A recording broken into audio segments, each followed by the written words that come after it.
Punjabi radio USA ਦੇ ਨਾਲ ਤੇ ਮੈਂ ਹਾਂ ਪ੍ਰਵੀਨ ਸ਼ਰਮਾ ਲੈ ਕੇ ਹਾਜ਼ਰ ਹਾਂ ਪ੍ਰੋਗਰਾਮ ਸਾਂਝੀ ਸੱਥ।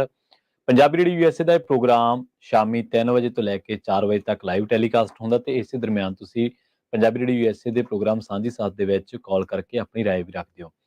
ਅੱਜ ਜਿਸ ਮਸਲੇ ਨੂੰ ਲੈ ਕੇ ਚਰਚਾ ਕਰਾਂਗੇ ਉਹ ਹੈ ਵੱਧਦੀ ਮਹਿੰਗਾਈ ਤੇ ਮੂਹਰੇ ਆ ਖਲੋਤੀ ਮੰਦੀ।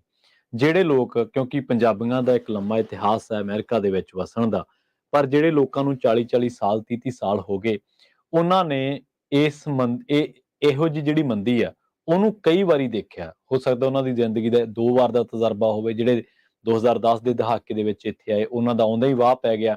ਇਸੇ ਤਰ੍ਹਾਂ ਜਿਹੜੇ 91-92 ਚ ਆਏ ਉਹਨਾਂ ਦਾ ਵੀ ਆਉਂਦਾ ਹੀ ਪੈ ਗਿਆ ਤੇ ਜਿਹੜੇ 80 ਦੇ ਦਹਾਕੇ ਚ ਆਏ ਉਹਨਾਂ ਦਾ ਵੀ ਆਉਂਦਾ ਹੀ ਮੰਦੀ ਦੇ ਨਾਲ ਵਾਹ ਪੈ ਗਿਆ। ਜ਼ਿੰਦਗੀ ਦੇ ਹਰ ਪੜਾਅ ਦੇ ਵਿੱਚੋਂ, ਹਰ ਦਿਨ ਦੇ ਵਿੱਚੋਂ ਸਾਡਾ ਜਿਹੜਾ ਵਾਹ ਉਹ ਕਿਸੇ ਨਾ ਕਿਸੇ ਤਰੀਕੇ ਨਾਲ ਚੁਣੌਤੀਆਂ ਦੇ ਨਾਲ ਤਾਂ ਪੈਂਦਾ ਹੀ ਰਹਿੰਦਾ, ਪਰ ਜਿਹੜੀ ਆਰਥਿਕ ਤੌਰ ਤੇ ਚੁਣੌਤੀ ਹੁੰਦੀ ਆ ਉਹ ਤੁਹਾਡਾ ਬਹੁਤ ਕੁਛ ਲੈ ਵੀ ਜਾਂਦੀ ਹੈ ਤੇ ਬਹੁਤ ਕੁਛ ਸਿਖਾ ਵੀ ਜਾਂਦੀ ਹੈ। ਇਸੇ ਕਰਕੇ ਪੰਜਾਬੀ ਦੇ ਵਿੱਚ ਕਹਾਵਤਾਂ ਖਾਣਾ ਬਣੀਆਂ ਨੇ ਵੀ, ਅਕਲ ਬਦਾਮ ਖਾ ਕੇ ਨਹੀਂ ਆਉਂਦੀ, ਅਕਲ ਧੱਕੇ ਖਾ ਕੇ ਆਉਂਦੀ। ਖੈਰ, ਅੱਜ ਦੇ ਇਸ ਪ੍ਰੋਗਰਾਮ ਦੇ ਵਿੱਚ ਆਪਾਂ ਇਸੇ ਗੱਲ ਨੂੰ ਲੈ ਕੇ ਚਰਚਾ ਕਰਾਂਗੇ। ਮੰਦੀ ਤੁਹਾਨੂੰ ਕਿਹੜੇ-ਕਿਹੜੇ ਨਜ਼ਰੀਏ ਤੋਂ ਲੱਗਦੀ, ਕਿਉਂਕਿ ਲੇ-ਆਫਸ ਦੇ ਬਾਰੇ ਅਪਡੇਟ ਅਮਰੀਕਾ ਪ੍ਰੋਗਰਾਮ ਦੇ ਵਿੱਚ ਆਪਾਂ ਚਰਚਾ ਕਰਦੇ ਰਹਿੰਦੇ ਹਾਂ। ਰਾਜਕਰਨਵੀਰ ਸਿੰਘ ਜੀ, ਹਰਜੋਤ ਸਿੰਘ ਖਾਲਸਾ ਜੀ ਤੁਹਾਨੂੰ ਦੱਸਦੇ ਰਹਿੰਦੇ ਨੇ। ਹੋਰ ਜਿਹੜੀਆਂ ਰਿਪੋਰਟਸ ਹੁੰਦੀਆਂ ਨੇ ਉਹ ਵੀ ਪੰਜਾਬੀ ਰੇਡੀਓ ਯੂਐਸਏ ਦੇ ਵੱਖ-ਵੱਖ ਟਾਕ ਸ਼ੋਜ਼ ਦੇ ਵਿੱਚ ਡਿਸਕਸ਼ਨ ਉਹਨਾਂ ਤੇ ਹੁੰਦੀ ਰਹਿੰਦੀ ਹੈ। ਸੋ ਅੱਜ ਦੀ ਮੰਦੀ ਨੂੰ ਲੈ ਕੇ ਆਪਾਂ, ਅੱਜ ਦੀ ਨਹੀਂ ਜਿਹੜੀ ਹੁਣ ਆ ਰਹੀ ਹੈ, ਉਹਨੂੰ ਲੈ ਕੇ ਅੱਜ ਦੇ ਪ੍ਰੋਗਰਾਮ ਦੇ ਵਿੱਚ ਚਰਚਾ ਕਰਾਂਗੇ। ਨਾਲ ਜੋੜਦੇ ਹਾਂ ਰਾਜਕਰਨਵੀਰ ਸਿੰਘ ਜੀ ਨੂੰ ਤੇ ਉਸ ਤੋਂ ਬਾਅਦ ਇਸ ਮਸਲੇ ਨੂੰ ਲੈ ਕੇ ਕਰਦੇ ਹਾਂ ਚਰਚਾ। ਰਾਜਕਰਨਵੀਰ ਸਿੰਘ ਜੀ, ਸਤਿ ਸ਼੍ਰੀ ਅਕਾਲ ਜੀ। ਸਵਾਗਤ ਹੈ ਪੰਜਾਬੀ ਰੇਡੀਓ ਯੂਐਸਏ ਦੇ ਪ੍ਰੋਗਰਾਮ ਸਾਂਝੀ ਸਾਥ ਦੇ ਵਿੱਚ। ਧੰਨਵਾਦ ਪ੍ਰਵੀਨ ਜੀ। ਪੰਜਾਬੀ ਰੇਡੀਓ ਯੂਐਸਏ ਦੇਖ ਰਹੇ, ਸੁਣ ਰਹੇ ਸਾਰੇ ਹੀ ਦਰਸ਼ਕਾਂ ਤੇ ਸਰੋਤਿਆਂ ਨੂੰ ਵੀ ਜੀ ਆਇਆਂ ਨੂੰ ਸਾਂਝੀ ਸਾਥ ਪ੍ਰੋਗਰਾਮ ਦੇ ਵਿੱਚ। ਤੇ ਬਿਲਕੁਲ ਜਿੱਦਾਂ ਪ੍ਰਵੀਨ ਹੋਣਾ ਨੇ ਦੱਸਿਆ ਵੀ ਅੱਜ ਆਪਾਂ ਰਿਸੈਸ਼ਨ ਨੂੰ ਲੈ ਕੇ ਗੱਲਬਾਤ ਜਿਹੜੀ ਉਹ ਕਰਾਂਗੇ, ਉਸ ਦੇ ਬਾਰੇ ਚਰਚਾ ਕਰਾਂਗੇ। ਤੇ ਉਸ ਤੋਂ ਪਹਿਲਾਂ ਕੱਲ੍ਹ ਪੰਜਾਬੀ ਰੇਡੀਓ ਯੂਐਸਏ ਦੀ ਟੀਮ 2 ਦਿਨ ਗੁਰਦੁਆਰਾ ਸਾਹਿਬ ਵਿਲਸਨ ਰੋਡ ਬੇਕਰਸਫੀਲਡ ਵਿਖੇ ਸੀਗੀ, ਜਿੱਥੇ ਕਿ ਗੁਰੂ ਨਾਨਕ ਦੇਵ ਜੀ ਦੇ ਆਗਮਨ ਪੁਰਬ ਨੂੰ ਸਮਰਪਿਤ ਨਗਰ ਕੀਰਤਨ ਸਜਾਏ ਗਏ ਸੀ। ਉਸ ਸੰਬੰਧ ਵਿੱਚ ਸਮਾਗਮ ਜਿਹੜੇ ਆ ਉੱਥੋਂ ਤੁਹਾਨੂੰ ਆਪਾਂ ਸੁਣਾਏ, ਦਿਖਾਏ ਤੇ ਉੱਥੋਂ ਦੀ ਜਿਹੜੀ ਕਵਰੇਜ ਆ, ਜਿਹੜੀ ਲਾਈਵ ਕਵਰੇਜ ਆ ਨਗਰ ਕੀਰਤਨ ਦੀ, ਉਹ ਵੀ ਤੁਹਾਨੂੰ ਜਿਹੜੀ ਉੱਥੇ ਦਿਖਾਈ। ਤੁਸੀਂ ਆ ਕੇ ਮਿਲੇ, ਉਸ ਚੀਜ਼ ਦੇ ਲਈ ਤੁਹਾਡਾ ਸਾਰਿਆਂ ਦਾ ਅਸੀਂ ਧੰਨਵਾਦ ਕਰਦੇ ਹਾਂ। ਤੇ ਉੱਥੇ ਵੀ ਇਹ ਗੱਲਾਂ ਜਿਹੜੀਆਂ ਉਹ ਚੱਲੀਆਂ ਬਿਲਕੁਲ। ਤੇ ਉਹ ਕਈ ਪੁੱਛਦੇ ਸੀਗੇ ਵੀ ਕੀ ਆਪਾਂ ਸੱਚੀ ਰਿਸੈਸ਼ਨ ਦੇ ਵਿੱਚ ਆ, ਕੀ ਮੰਦੀ ਜਿਹੜੀ ਆ ਉਹ ਆ ਰਹੀ ਆ ਕਿ ਉਦਾਂ ਹੀ ਆ ਗੱਲਾਂ ਜਾਂ ਕਿੱਦਾਂ ਆ। ਸੋ ਆਪਾਂ ਪਿਛਲੇ ਕਈ ਮਹੀਨੇ ਦੀਆਂ ਤੁਸੀਂ ਖਬਰਾਂ ਜਿਹੜੀਆਂ ਉਹ ਫੜ ਲਓ, ਉਹਨੂੰ ਪੜ੍ਹ ਲਓ, ਤਾਂ ਇਹ ਇਸ਼ਾਰੇ ਤਾਂ ਉੱਧਰ ਨੂੰ ਹੀ ਜਿਹੜੇ ਉਹ ਲੱਗੇ ਆ। ਆਲਦੋ 2 ਕੁਆਟਰ ਲਗਾਤਾਰ, ਯਾਨੀ ਕਿ 6 ਮਹੀਨੇ ਲਗਾਤਾਰ ਜਿਹੜੀ ਅਰਥਚਾਰਾ ਜਿਹਨੂੰ ਕਹਿੰਦੇ ਗ੍ਰੋਸ ਡੋਮੈਸਟਿਕ ਪ੍ਰੋਡਕਟ, GDP ਜਿਹਨੂੰ ਆਖਦੇ ਜਾਂਦੇ, ਜਿੱਥੋਂ ਅੰਦਾਜ਼ਾ ਲਾਇਆ ਜਾਂਦਾ ਆ ਵੀ ਕੋਈ ਮੁਲਕ ਅੱਗੇ ਵੱਧ ਰਿਹਾ ਆ ਜਾਂ ਉਹਦੇ ਵਧਣ ਦੀ ਜਿਹੜੀ ਗਤੀ ਆ ਉਹ ਰੁਕੀ ਆ ਜਾਂ ਪੁੱਠੀ ਪੈ ਗੇੜੇ ਚੱਲ ਪਏ ਆ, ਉਹ ਤੋਂ ਅੰਦਾਜ਼ਾ ਲਾਇਆ ਜਾਂਦਾ ਹੈ ਯੂਜਲੀ। ਤੇ ਇਹਦੇ ਵਿੱਚ ਦੇਖਿਆ ਗਿਆ ਵੀ 2 ਲਗਾਤਾਰ ਜਿਹੜੀਆਂ GDPs ਆ ਅਮਰੀਕਾ ਦੀਆਂ ਨੈਗੇਟਿਵ ਗਈਆਂ, ਯਾਨੀ ਕਿ ਸੁੰਗੜੀਆਂ, ਸ਼ਰਿੰਕ ਹੋਈਆਂ। ਇਸ ਵਾਰ ਜਿਹੜੀ ਇਹ ਤੀਸਰਾ ਜਿਹੜਾ ਕੁਆਟਰ ਸੀਗਾ, ਜਿਹੜੇ ਪਿਛਲੇ ਹੁਣ 3 ਮਹੀਨੇ ਲੰਘੇ ਆ, ਉਹਦੇ ਵਿੱਚ ਉਸਨੇ ਥੋੜੀ ਜਿਹੀ ਰਿਕਵਰੀ ਜਿਹੜੀ ਉਹ ਕੀਤੀ ਆ। ਪਰ ਜਿਸ ਰਫਤਾਰ ਦੇ ਨਾਲ ਇੰਟਰਸਟ ਰੇਟਸ ਵੱਧ ਰਹੇ ਨੇ, ਵਧਾਏ ਗਏ ਨੇ, ਉਹ ਜਿਹੜੀ ਇਸ ਟਾਈਮ ਅੱਗ ਲੱਗੀ ਹੋਈ ਆ ਬਹੁਤ ਸਾਰੀਆਂ ਮਾਰਕੀਟਸ। ਇਹ ਨਹੀਂ ਵੀ ਜਿਹੜੀ ਜੰਗਲਾਂ ਵਾਲੀ ਅੱਗ, ਜਿਹੜੀ ਅਰਥਚਾਰੇ ਨੂੰ ਲੱਗੀ ਜਿਹੜੀ ਅੱਗ ਆ, ਵੀ ਇਨਫਲੇਸ਼ਨ ਆ, ਮਹਿੰਗਾਈ ਆ ਜਿਹੜੀ ਵੀ, ਉਸ ਦੇ ਉੱਤੇ ਕਾਬੂ ਆਵੇ, ਡਿਮਾਂਡ ਥੋੜੀ ਜਿਹੜੀ ਉਹ ਘਟੇ ਚੀਜ਼ਾਂ ਦੀ, ਤਾਂ ਜੋ ਥੋੜੀ ਜਿਹੀ ਸਟੇਬਿਲਿਟੀ ਜਿਹੜੀ ਉਹ ਆਵੇ। ਨਹੀਂ ਤਾਂ ਦੀ ਤਾਂ ਤੇ ਪਤਾ ਨਹੀਂ ਕਿੱਥੇ ਦੀ ਕਿੱਥੇ ਜਿਹੜੇ ਉਹ ਜਾਈ ਜਾਣਾ ਆ। ਸੋ ਬਿਲਕੁਲ ਰਿਸੈਸ਼ਨ ਨੂੰ ਲੈ ਕੇ ਜਿਹੜੇ ਡਰ, ਸੰਭਾਵਨਾਵਾਂ ਇਸ ਟਾਈਮ ਬਹੁਤ ਨੇ। ਪ੍ਰੋਬੇਬਿਲਿਟੀਜ਼ ਜਿਹਨੂੰ ਆਖਿਆ ਜਾਂਦਾ ਆ ਵੀ ਕਿਆਸ ਰਹੀਆਂ ਜਿਹੜੀਆਂ ਆ, ਉਹ ਇਸ ਟਾਈਮ 80-90% ਤੱਕ ਜਿਹੜਾ ਉਹ ਆਖਿਆ ਜਾ ਰਿਹਾ ਵੀ ਰਿਸੈਸ਼ਨ ਵੱਲ ਨੂੰ ਆਪਾਂ ਵੱਧ ਰਹੇ ਹਾਂ। ਕਈ ਮੰਨਦੇ ਨੇ ਵੀ ਆਪਾਂ ਆਲਰੇਡੀ ਰਿਸੈਸ਼ਨ 'ਚ ਆ, ਕਈ ਕਹਿੰਦੇ ਆ ਵੀ ਆਉਣ ਵਾਲਾ ਆ। ਪਰ ਜਦੋਂ ਚਰਚਾਵਾਂ ਇੰਨੀਆਂ ਕੁ ਤੇਜ਼, ਇੰਨੀਆਂ ਕੁ ਜ਼ਿਆਦਾ ਬਾਰ-ਬਾਰ ਉਹ ਹੋ ਰਹੇ ਹੋਣ, ਤਾਂ ਇਹ ਇਸ਼ਾਰਿਆਂ ਨੂੰ ਸਮਝ ਲੈਣਾ ਜਿਹੜਾ ਉਹ ਜ਼ਰੂਰੀ ਆ। ਹਾਂ ਆਪਾਂ ਜੇ ਕਬੂਤਰ ਬਣ ਕੇ ਅੱਖਾਂ ਮੀਟ ਕੇ ਦੁੱਧ ਦੇ ਦੁਆਲੇ ਬੈਠੇ ਰਵਾਂਗੇ ਇਹ ਬਿੱਲੀ ਸੋਚਦੇ ਆ ਵੀ ਬਿੱਲੀ ਹੈ ਨਹੀਂ ਆ ਉੱਥੇ ਹਾਂਜੀ ਤੇ ਉਹਨੇ ਆਪਣਾ ਆਈ ਜਾਣਾ ਆਪਣਾ ਸ਼ਿਕਾਰ ਨਹੀਂ ਹੋਊਗਾ ਹਾਂਜੀ ਤਾਂ ਉੱਥੇ ਫਿਰ ਉਹ ਸ਼ਿਕਾਰ ਉਸੇ ਕਬੂਤਰ ਦਾ ਹੀ ਹੁੰਦਾ ਜਿਹਨੇ ਅੱਖਾਂ ਮੀਟੀਆਂ ਹੁੰਦੀਆਂ। ਮੀਟਿੰਗਾਂ ਹੁੰਦੀਆਂ ਬਿਲਕੁਲ। ਸੋ ਇਹ ਆਪਾਂ ਨੂੰ ਧਿਆਨ ਜ਼ਰੂਰ ਰੱਖਣਾ ਜਿਹੜਾ ਉਹ ਚਾਹੀਦਾ ਹੈ। ਮੇਰੇ ਜ਼ਿਹਨ ਦੇ ਵਿੱਚ ਇੱਕ ਗੱਲ ਆ ਰਹੀ ਸੀ ਰਾਜਕਰਨਵੀਰ ਸਿੰਘ ਜੀ ਵੀ ਮੰਦੀ ਤਾਂ ਚਲੋ ਆਉਂਦੀ ਆ ਪਰ ਮੰਦੀ ਦੇ ਨਾਲ ਜੇ ਮਹਿੰਗਾਈ ਹੋਵੇ ਤਾਂ ਉਹਦਾ ਜਿਹੜਾ ਪ੍ਰਭਾਵ ਆ ਉਹ ਦੁੱਗਣਾ ਹੋ ਜਾਂਦਾ ਜੀ ਕਿਉਂਕਿ ਤੁਸੀਂ ਤਾਂ ਚਲੋ ਅਪਡੇਟ ਅਮਰੀਕਾ ਪ੍ਰੋਗਰਾਮ ਦੇ ਵਿੱਚ ਇਹ ਸਾਰੀਆਂ ਜਾਣਕਾਰੀਆਂ ਸਾਂਝੇ ਕਰਦੇ ਰਹਿੰਦੇ ਆ।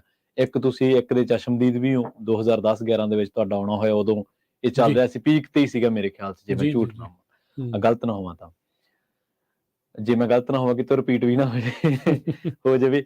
ਅੱਛਾ ਤੇ ਪਰ ਕਈ ਲੋਕਾਂ ਦਾ ਇਹ ਮੰਨਣਾ ਵਾ ਕਿ ਜਦੋਂ ਪਹਿਲਾਂ ਮੰਦੀ ਆਈ ਸੀ ਜਦੋਂ ਪਹਿਲਾਂ ਲੇ-ਆਫਸ ਹੋਈਆਂ ਜਾਂ ਪਹਿਲਾਂ ਇਸੇ ਤਰ੍ਹਾਂ ਰੁਜ਼ਗਾਰ ਘਟਿਆ ਤਾਂ ਉਦੋਂ ਮਹਿੰਗਾਈ ਥੋੜੀ ਘੱਟ ਸੀ।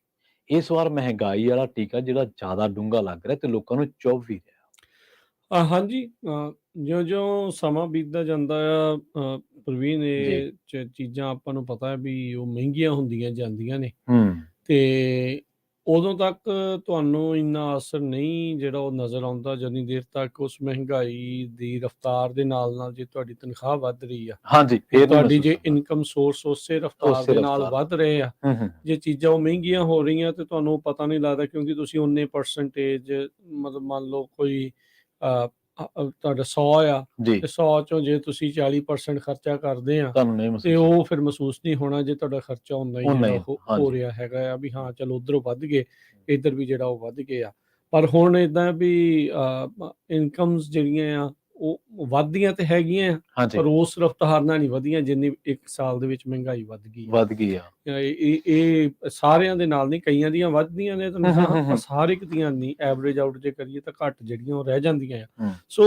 ਉਹਦੇ ਕਰਕੇ ਜਿਹੜਾ ਇਹ ਟੀਕਾ ਜ਼ਿਆਦਾ ਔਖਾ ਜਿਹੜਾ ਉਹ ਲੱਗ ਰਿਹਾ ਦੁੱਧ ਦੇ ਪ੍ਰਾਈਸਿਸ ਤੋਂ ਲੈ ਕੇ ਛੋਟੀਆਂ ਜਿਹੜੀਆਂ ਟਵਿਜ਼ਲਰ ਹੁੰਦੇ ਆ ਤੇ ਉਹ ਤੋਂ ਹਰ ਇੱਕ ਚੀਜ਼ ਜਿਹੜੀ ਉਹ ਮਹਿੰਗੀ ਹੋ ਰਹੀ ਆ ਚਾਹੇ ਖਾਣ ਵਾਲੀਆਂ ਵਸਤਾਂ ਨੇ ਤੇ ਚਾਹੇ ਵਰਤਣ ਵਾਲੀਆਂ ਰੋਜ਼ਮर्रा ਦੀਆਂ ਜਿਹੜੀਆਂ ਵਸਤਾਂ ਨੇ ਉਹ ਮਹਿੰਗੀਆਂ ਹੋ ਗਈਆਂ ਤੇ ਉਹ ਚੁੱਭਦੀਆਂ ਨੇ ਲੋਕਾਂ ਨੂੰ ਬਜਟਿੰਗ ਜਿਹੜੀ ਆ ਉਹ ਮੁੜ ਤੋਂ ਕਰਨੀ ਪੈ ਰਹੀ ਆ ਇਹ ਦੇਖਣਾ ਪੈ ਰਿਹਾ ਵੀ ਕਿੱਦਾਂ ਖਰਚੇ ਦੇ ਉੱਤੇ ਕੰਟਰੋਲ ਕਰੀਏ ਕਿੱਦਾਂ ਜਿਹੜਾ ਉਹ ਹਿਸਾਬ ਕਿਤਾਬ ਦੇ ਨਾਲ ਚੱਲੀਏ ਉਹ ਇਹ ਨਹੀਂ ਹੁੰਦਾ ਵੀ ਤੁਸੀਂ ਇਕੱਲੇ ਜਿਹੜੇ ਰਿਸੈਸ਼ਨ ਦੇ ਦੌਰਾਨ ਹੀ ਇਹ ਚੀਜ਼ਾਂ ਕਰਨੀਆਂ ਇਹ ਤਾਂ ਵੈਸੇ ਉਹ ਸਿਆਣਪ ਵਾਲੀ ਗੱਲ ਹੀ ਆ ਵੀ ਤੁਸੀਂ ਵੀ ਉਸ ਹਿਸਾਬ ਦੇ ਨਾਲ ਰੱਖੋ ਜਿਹੜੇ ਸਾਲ ਚ ਮੈਂ ਆਇਆ ਸੀ ਉਦੋਂ ਰਿਸੈਸ਼ਨ ਹਟਣਾ ਸ਼ੁਰੂ ਹੋ ਗਿਆ ਸੀ 7 8 9 10 ਤੱਕ ਜਿਹੜਾ ਪੂਰਾ ਪੀਕ ਟਾਈਮ ਜਿਹੜਾ ਸੀਗਾ ਜਿਹੜੇ ਮੇਰੇ ਆਉਣ ਤੋਂ ਬਾਅਦ ਜਦੋਂ ਮੈਂ ਆਇਆ ਇੱਥੇ ਤੋਂ ਉਸ ਤੋਂ ਬਾਅਦ ਹੌਲੀ ਹੌਲੀ ਜੌਬਸ ਖੁੱਲਣੀਆਂ ਸ਼ੁਰੂ ਹੋ ਗਈਆਂ ਦਿਖ ਰਹੀਆਂ ਸੀਗੀਆਂ ਵੀ ਲੋਕ ਕਰ ਰਹੇ ਆ ਤੇ ਉਸ ਤੋਂ ਬਾਅਦ ਦੇ ਵਿੱਚ ਇਹ ਹੁਣ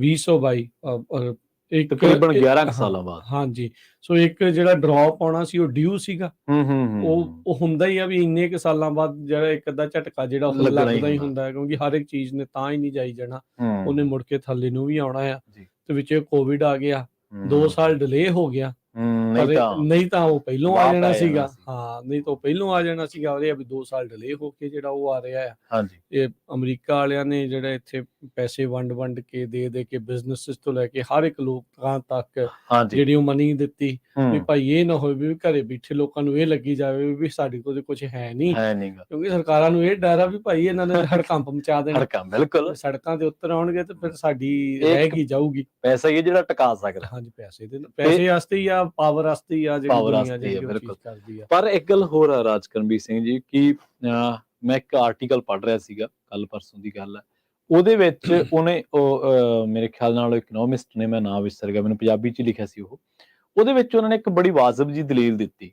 ਉਹ ਕਹਿੰਦੇ ਕਿ ਜਦੋਂ ਮੰਦੀ ਆਉਂਦੀ ਹੈ ਜਾਂ ਕਿਸੇ ਮਤਲਬ ਕਾਰੋਬਾਰ ਨੂੰ ਘਾਟਾ ਪੈਂਦਾ ਤਾਂ ਉਹਨੂੰ ਇਹ ਕਹਿ ਕੇ ਦੇ ਦਿੱਤਾ ਜਾਂਦਾ ਕਿ ਭਾਈ ਇਹ ਰੁਜ਼ਗਾਰ ਦੇਊਗਾ ਤੇ ਇਹਨੂੰ ਆਪਾਂ ਹੁਣ ਫਾਈਨੈਂਸ਼ੀਅਲੀ ਹੈਲਪ ਕਰਨੀ ਪੈਣੀ ਹੈ ਪਰ ਕਹਿੰਦਾ ਇਹਦੇ ਉਲਟ ਜਿਹੜੀ ਲੋਕਾਂ ਨੂੰ ਪੈਸਾ ਮਿਲਦਾ ਉਹ ਬੜਾ ਨਾ ਮਾਤਰ ਜਿਹਾ ਹੁੰਦਾ ਇੱਕ ਡੰਗ ਟਪਾਊ ਮਤਲਬ ਥੋੜੀ ਜਿਹੀ ਮਨੀ ਜਿਹਦੇ ਨਾਲ ਉਹਦਾ ਗੁਜ਼ਰ ਬਸਰ ਹੋਈ ਜਾਵੇ ਤੇ ਇੱਥੇ ਉਹ ਕਹਿੰਦੇ ਵੀ ਜਿਹੜੇ ਉਹ ਪੂੰਜੀਵਾਦ ਤੇ ਸੀਗਾ ਕੈਪੀਟਲਿਜ਼ਮ ਤੇ ਸੀਗਾ ਕਹਿੰਦੇ ਕਿ ਹਮੇਸ਼ਾ ਜਿਹੜਾ ਸੈਂਟਰ ਦੇ ਵਿੱਚ ਰਹਿੰਦਾ ਉਹ ਹਮੇਸ਼ਾ ਉਦਯੋਗਪਤੀ ਰਹਿੰਦਾ ਜਾਂ ਅਮੀਰ ਬੰਦਾ ਰਹਿੰਦਾ ਪਾਲਿਸੀਜ਼ ਨੂੰ ਲੈ ਕੇ ਤੇ ਉਹਨੂੰ ਪਹਿਲਾਂ ਖੜਾ ਕੀਤਾ ਜਾਂਦਾ ਮੰਦੀ ਤੋਂ ਬਾਅਦ ਵੀ ਜਾਂ ਵੈਸੇ ਵੀ ਕਈ ਭਾਰਤ ਦੇ ਵਿੱਚ ਤਾਂ ਇਹ 3-4 ਕੰਪਨੀਆਂ ਐਸੀਆਂ ਜਿਹੜੇ ਬੰਦੇ ਨੇ ਲੋਨ ਲਏ ਲਾਉਣ ਤੋਂ ਬਾਅਦ ਉਹਨਾਂ ਦੀ ਕੰਪਨੀ ਫੇਲ ਹੋਈ, ਜਾਣ ਕੇ ਦੀਵਾਲੀਆ ਹੋ ਗਏ। ਉਸ ਤੋਂ ਬਾਅਦ ਸੇਮ ਬੰਦੇ ਨੇ ਹੋਰ ਨਾਂ ਤੇ ਕੰਪਨੀ ਖੜੀ ਕਰਕੇ ਫੇਰ ਲੋਨ ਲੈ ਜੀ ਹਾਂ ਬਿਲਕੁਲ। ਇਹ ਹੁਣ ਏਦਾਂ ਵੀ ਇਹ ਸਿਸਟਮ ਆ, ਜੀ ਇਹ ਸਿਸਟਮ ਨੂੰ ਵਰਤਣਾ ਜਿਹਨੂੰ ਆਉਂਦਾ ਆ ਜਿਹਨੂੰ ਆਉਂਦਾ ਉਹ ਵਰਤ ਉਹ ਏਦਾਂ ਆ, ਜੀ ਉਹ ਬੰਦੇ ਨੂੰ ਫਿਰ ਸ਼ਰਮ ਨਹੀਂ, ਕੋਈ ਹਿਆ ਨਹੀਂ, ਕੋਈ ਕੁਛ ਨਹੀਂ। ਬਹੁਤੇ ਬੰਦੇ ਇਹੋ ਜਿਹੀਆਂ ਚੀਜ਼ਾਂ ਤੋਂ ਡਰਦੇ, ਰੱਬ ਤੋਂ ਡਰਨ ਵਾਲੇ ਰੱਬ ਤੋਂ ਬੰਦੇ ਜਿਹਨੂੰ ਆਪਾਂ ਆਖਦੇ ਆ ਹੂੰ ਯਾਰ ਅਸੀਂ ਕਿਉਂ ਇਦਾਂ ਕਿਸੇ ਦੇ ਨਾਲ ਕਰੀਏ ਕਰੀਏ। ਜਾਂ ਕਿਉਂ ਧੋਖਾ ਜਿਹੜਾ ਉਹ ਕਰੀਏ। ਇਹ ਨਹੀਂ ਹੈ ਵੀ ਕੋਈ ਜਾਣਬੁੱਝ ਕੇ ਵੀ ਕਰਦਾ ਹੋਊਗਾ, ਹਾਂਜੀ ਹੋਣਗੇ ਕੁਛ ਚੁਣਿੰਦਾ ਹੂੰ ਜਿਹੜੇ ਇਹਦੇ ਵਿੱਚ ਵੀ ਉਹ ਜਾਣਬੁੱਝ ਕੇ ਅਜਿਹੇ ਸਿਸਟਮ ਦਾ, ਪਰ ਇਹ ਵੀ ਸਿਸਟਮ ਅਜਿਹੇ ਜਿਹੜੇ ਉਹ ਬਣੇ ਇਸੇ ਲਈ ਆ ਵੀ ਤੁਸੀਂ ਭਾਈ ਮੁੜ ਜਿਹੜੇ ਆ ਹਾਂਜੀ ਪੈਰਾਂ ਤੇ ਖੜ ਸਕੋ। ਹੂੰ ਚਲੋ ਜੇ ਕੋਈ ਜਾਣਬੁੱਝ ਕੇ ਇਹੀ ਪ੍ਰੈਕਟਿਸ ਕਰ ਰਿਹਾ ਹੈ ਉਹ ਗਲਤ ਗੱਲ ਆ। ਆਬਵੀਅਸਲੀ ਗਲਤ ਆ। ਹਾਂਜੀ ਵੀ ਉਹ ਜੇ ਕੋਈ ਬੈਂਕਰਪਸੀਜ਼ ਨੂੰ ਇਦਾਂ ਵਰਤ ਰਿਹਾ ਵੀ ਮੈਂ ਅਬ ਹੋਰ ਮਾਲਾਮਾਲ ਹੋਈ ਹੋਈ ਜਾਵਾਂ ਜਾਵਾਂ ਤੇ ਹਾਂ ਆਪਾਂ ਨੂੰ ਕੋਈ ਨਹੀਂ ਵੀ ਲੋਕਾਂ ਦਾ ਕੀ ਹੈ? ਟੈਕਸ ਪੇਅਰ ਆਪਣੇ ਜਿਹੜਾ ਭਾਰ ਝੱਲੀ ਚੱਲੂਗਾ, ਹੂੰ ਆਪਾਂ ਨੂੰ ਕੀ ਆ, ਉਹ ਤਾਂ ਆਬਵੀਅਸਲੀ ਗਲਤ ਆ।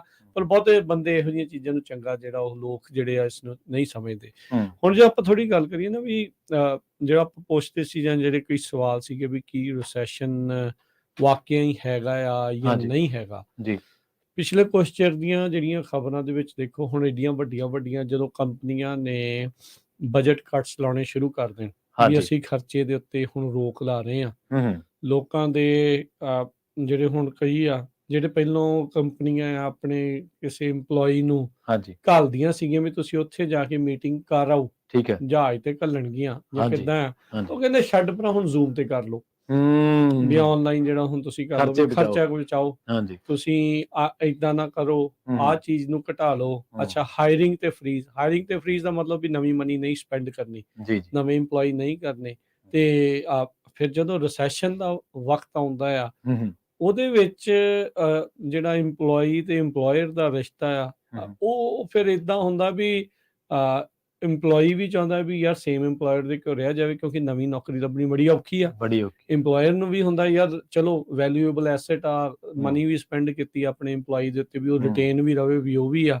ਫਿਰ ਇੱਕ ਦੂਜੇ ਦੇ ਨਾਲ ਉਹ ਤਾਲਮੇਲ ਵੀ ਇਦਾਂ ਬਣਾ ਲੈਂਦੇ ਆ। ਹੁਣ ਸੌਫਟ ਜਿਹਾ ਕੰਪਰੋਮਾਈਜ਼ ਹਾਂਜੀ, ਸੌਫਟ ਕੰਪਰੋਮਾਈਜ਼ ਜਿੱਦਾਂ ਕਹ ਲਓ ਵੀ ਨੈਗੋਸ਼ੀਏਟ ਜਿਹੜਾ ਇਸ ਹਿਸਾਬ ਦੇ ਨਾਲ ਉਹ ਹੋ ਜਾਂਦਾ। ਜਦੋਂ ਨਹੀਂ ਹੁੰਦਾ ਉਦੋਂ ਹਰ ਇੱਕ ਜਾਣਾ ਕਹਿੰਦਾ ਵੀ ਯਾਰ ਤੂੰ ਨਹੀਂ ਤਾਂ ਕੋਈ ਹੋਰ ਸਹੀ, ਵੀ ਆਪਾਂ ਨੂੰ ਕੀ ਆ ਸਤਿ ਸ੍ਰੀ ਅਕਾਲ ਆ ਸਾਡੇ ਵੱਲੋਂ, ਵੀ ਤੂੰ ਨਹੀਂ ਤਾਂ ਕੋਈ ਹੋਰ ਸੀ, ਆਪਾਂ ਚਲੇ ਜਾਂਦੇ ਆ, ਇੱਧਰ ਵੀ ਹੱਥ ਮਾਰਨਾ ਉੱਧਰ ਵੀ ਮਾਰਨਾ। ਪਰ ਇਹ ਵੈਸੇ ਵੀ ਜਿਹੜਾ ਆਪਾਂ ਨੂੰ ਚਾਹੀਦਾ ਵੀ ਆਪਾਂ ਨੂੰ ਬੜੇ ਜਿਹਦੇ ਨਾਲ ਵੀ ਕੰਮ ਕਰਨਾ ਆ ਤੇ ਬੰਦਾ ਮਿਹਨਤ ਦੇ ਨਾਲ ਕਰਦਾ ਹੈ ਵੀ ਐਪਰੀਸ਼ੀਏਟ ਜਿੱਥੇ ਹੁੰਦਾ ਹੋਵੇ ਬੰਦਾ ਉੱਥੇ ਜ਼ਿਆਦਾ ਕਰਦਾ ਹੈ ਤੇ ਉਹ ਸਾਰੀਆਂ ਚੀਜ਼ਾਂ ਆ। ਇਹ ਨਹੀਂ ਆ ਵੀ ਹਰ ਇੱਕ EMPLOYEE ਚੰਗਾ ਤੇ ਹਰ ਇੱਕ EMPLOYER ਚੰਗਾ, ਇਹ ਉੱਥੇ ਦੇ ਉਹਨਾਂ ਦੇ ਆਪਸੀ ਰਿਸ਼ਤੇ ਦੇ ਨਾਲ ਆ। ਪਰ ਜਦੋਂ ਰਿਸੈਸ਼ਨ ਆ ਜਾਂਦਾ ਉਦੋਂ ਫਿਰ ਹੁੰਦਾ ਵੀ ਭਾਈ ਸਿਰ ਸਿੱਟ ਕੇ ਕੰਮ ਕਰੀ ਚੱਲੋ, ਕਿਉਂਕਿ ਜੇ ਕਿਤੇ ਝਟਕਾ ਲੱਗ ਗਿਆ ਜਿੰਨੇ ਸਬਕ ਆ ਨਾ ਸਾਰੇ ਕਿਰਤੀ ਕਲਾਸ ਨੂੰ ਜ਼ਿਆਦਾ ਸਿਖਾਏ ਜਾਂਦੇ। ਇਹ ਹੁੰਦਾ ਹੀ ਹੈ ਜੀ ਕਿਰਤੀ ਕਲਾਸ, ਕਿਉਂਕਿ ਕਿਰਤੀ ਕਲਾਸ ਨੰਬਰ ਜ਼ਿਆਦੇ ਆ, ਨੰਬਰ ਜ਼ਿਆਦੇ ਤੇ ਨੰਬਰਸ ਨੂੰ ਇਨ ਲਾਈਨ ਰੱਖਣ ਦੇ ਲਈ ਬਹੁਤ ਕੁਝ ਕਰਨਗੇ ਜਿਹੜਾ ਉਹ ਦੱਸਣਗੇ ਤੁਹਾਨੂੰ ਉਹ ਚੀਜ਼ਾਂ ਜਿਹੜੀਆਂ ਹੋਣਗੀਆਂ। ਜਦੋਂ ਅਨਇੰਪਲੋਇਮੈਂਟ ਵਧਣ ਲੱਗ ਜੇ, ਬੈਂਕਰਪਸੀਜ਼ ਵਧਣ ਲੱਗ ਜਾਣ, ਲੋਕੀ ਡਿਫਾਲਟ, ਘਰਾਂ ਦੇ ਫੋਰਕਲੋਜ਼ਰ ਹੋਣੇ ਸ਼ੁਰੂ ਹੋ ਜਾਣ ਤਾਂ ਸਮਝ ਲਓ ਵੀ ਰਿਸੈਸ਼ਨ ਜਿਹੜਾ ਹੈ ਉਹ ਆ ਚੁੱਕਾ ਹੈ। ਸੋ ਇੰਡਸਟਰੀਅਲ ਪ੍ਰੋਡਕਸ਼ਨ ਜਿਹੜੀ ਹੁੰਦੀ ਆ, ਰੀਟੇਲ ਦੀਆਂ ਸੇਲਸ ਜਿਹੜੀਆਂ ਹੁੰਦੀਆਂ ਆ, ਇਨਕਮ ਜਿਹੜੀ ਰੀਅਲ ਇਨਕਮ ਆ ਉਹ 'ਚ ਘਾਟਾ ਹੋ ਗਿਆ। ਜਿਹੜੀ GDP ਦਾ ਜਿਹਦਾ ਮੈਂ ਜ਼ਿਕਰ ਕੀਤਾ ਸੀਗਾ ਉਹ ਘਟਣੀ ਸ਼ੁਰੂ ਹੋ ਜਾਣ, ਲੋਕ ਘੱਟ ਖਰਚਾ ਸ਼ੁਰੂ ਕਰ ਦੇਣ ਤਾਂ ਸਮਝੋ ਵੀ ਇਹ ਰਿਸੈਸ਼ਨ ਦੇ ਹੀ ਲੱਛਣ ਨੇ। ਇਹ ਸਿੰਪਟਮ ਜਿਹੜੇ ਉਹ ਰਿਸੈਸ਼ਨ ਦੇ ਹੀ ਆ ਤੇ ਬਿਮਾਰੀ ਇਸ ਟਾਈਮ ਲੱਗ ਚੁੱਕੀ ਆ। ਹੁਣ ਤੁਸੀਂ ਮਹਿੰਗਾਈ ਦੀ ਆਪਾਂ ਸ਼ੁਰੂਆਤ 'ਚ ਜਿਹੜੀ ਉਹ ਗੱਲ ਕੀਤੀ ਸੀਗੀ ਪ੍ਰਵੀਨ, ਸੋ ਮਹਿੰਗਾਈ ਦੇ ਉੱਤੇ ਹੀ ਕਾਬੂ ਪਾਉਣ ਦੇ ਲਈ ਮਹਿੰਗਾਈ ਕਦੋਂ ਹੁੰਦੀ ਹੈ? ਜਦੋਂ ਕਿਸੇ ਚੀਜ਼ ਦੀ ਡਿਮਾਂਡ ਬਹੁਤ ਜ਼ਿਆਦਾ ਵੱਧ ਜਾਂਦੀ ਆ, ਸਪਲਾਈ ਜਿਹੜੀ ਆ ਉਹ ਤਾਂ ਉਨੀ ਹੋਈ ਆ, ਲਿਮਿਟਡ ਹੀ ਆ, ਪਰ ਲੋਕਾਂ ਨੇ ਕਿਹਾ ਵੀ ਨਹੀਂ ਹੁਣ ਸਾਨੂੰ ਜ਼ਿਆਦੀਆਂ ਚੀਜ਼ਾਂ ਚਾਹੀਦੀਆਂ ਤੇ ਫਿਰ ਉਹ ਆਟੋਮੈਟਿਕਲੀ ਜਿਹੜਾ ਜ਼ਿਆਦਾ ਸਮਰੱਥ ਆ ਉਹ ਵੱਧ ਡਾਲਰ ਦੇ ਕੇ ਉਹ ਖਰੀਦ ਸਕਦਾ ਉਹ ਚੀਜ਼ਾਂ ਨੂੰ ਤੇ ਉਹਦੇ ਨਾਲ ਚੀਜ਼ਾਂ ਦੀ ਜਿਹੜੀ ਆ ਉਹ ਮੰਗ ਫਿਰ ਹੋਰ ਵੱਧਦੀ ਜਾਂਦੀ ਆ। ਅੱਛਾ, ਉਹਨੇ ਵੀ ਲੈ ਲਈ ਚੀਜ਼, ਇਹਨੇ ਵੀ ਲੈ ਲਿਆ ਘਰ, ਉਹਨੇ ਵੀ ਕਰ ਲਈ ਲੈ ਲਈ ਗੱਡੀ, ਇਹਨੇ ਵੀ ਕਰ ਲਿਆ, ਆ ਵੀ ਲੈ ਲਿਆ, ਆ ਵੀ ਕਰ ਲਈਏ, ਤਾਂ ਆਟੋਮੈਟਿਕਲੀ ਉਹ ਚੀਜ਼ ਇਨਫਲੇਟ ਹੋ ਜਾਂਦੀ ਆ, ਉਹਦੀ ਮੰਗ ਜਿਹੜੀ ਉਹ ਵੱਧ ਜਾਂਦੀ ਆ ਤੇ ਮਹਿੰਗਾਈ ਜਿਹੜੀ ਉਹ ਹੋ ਗਈ ਆ।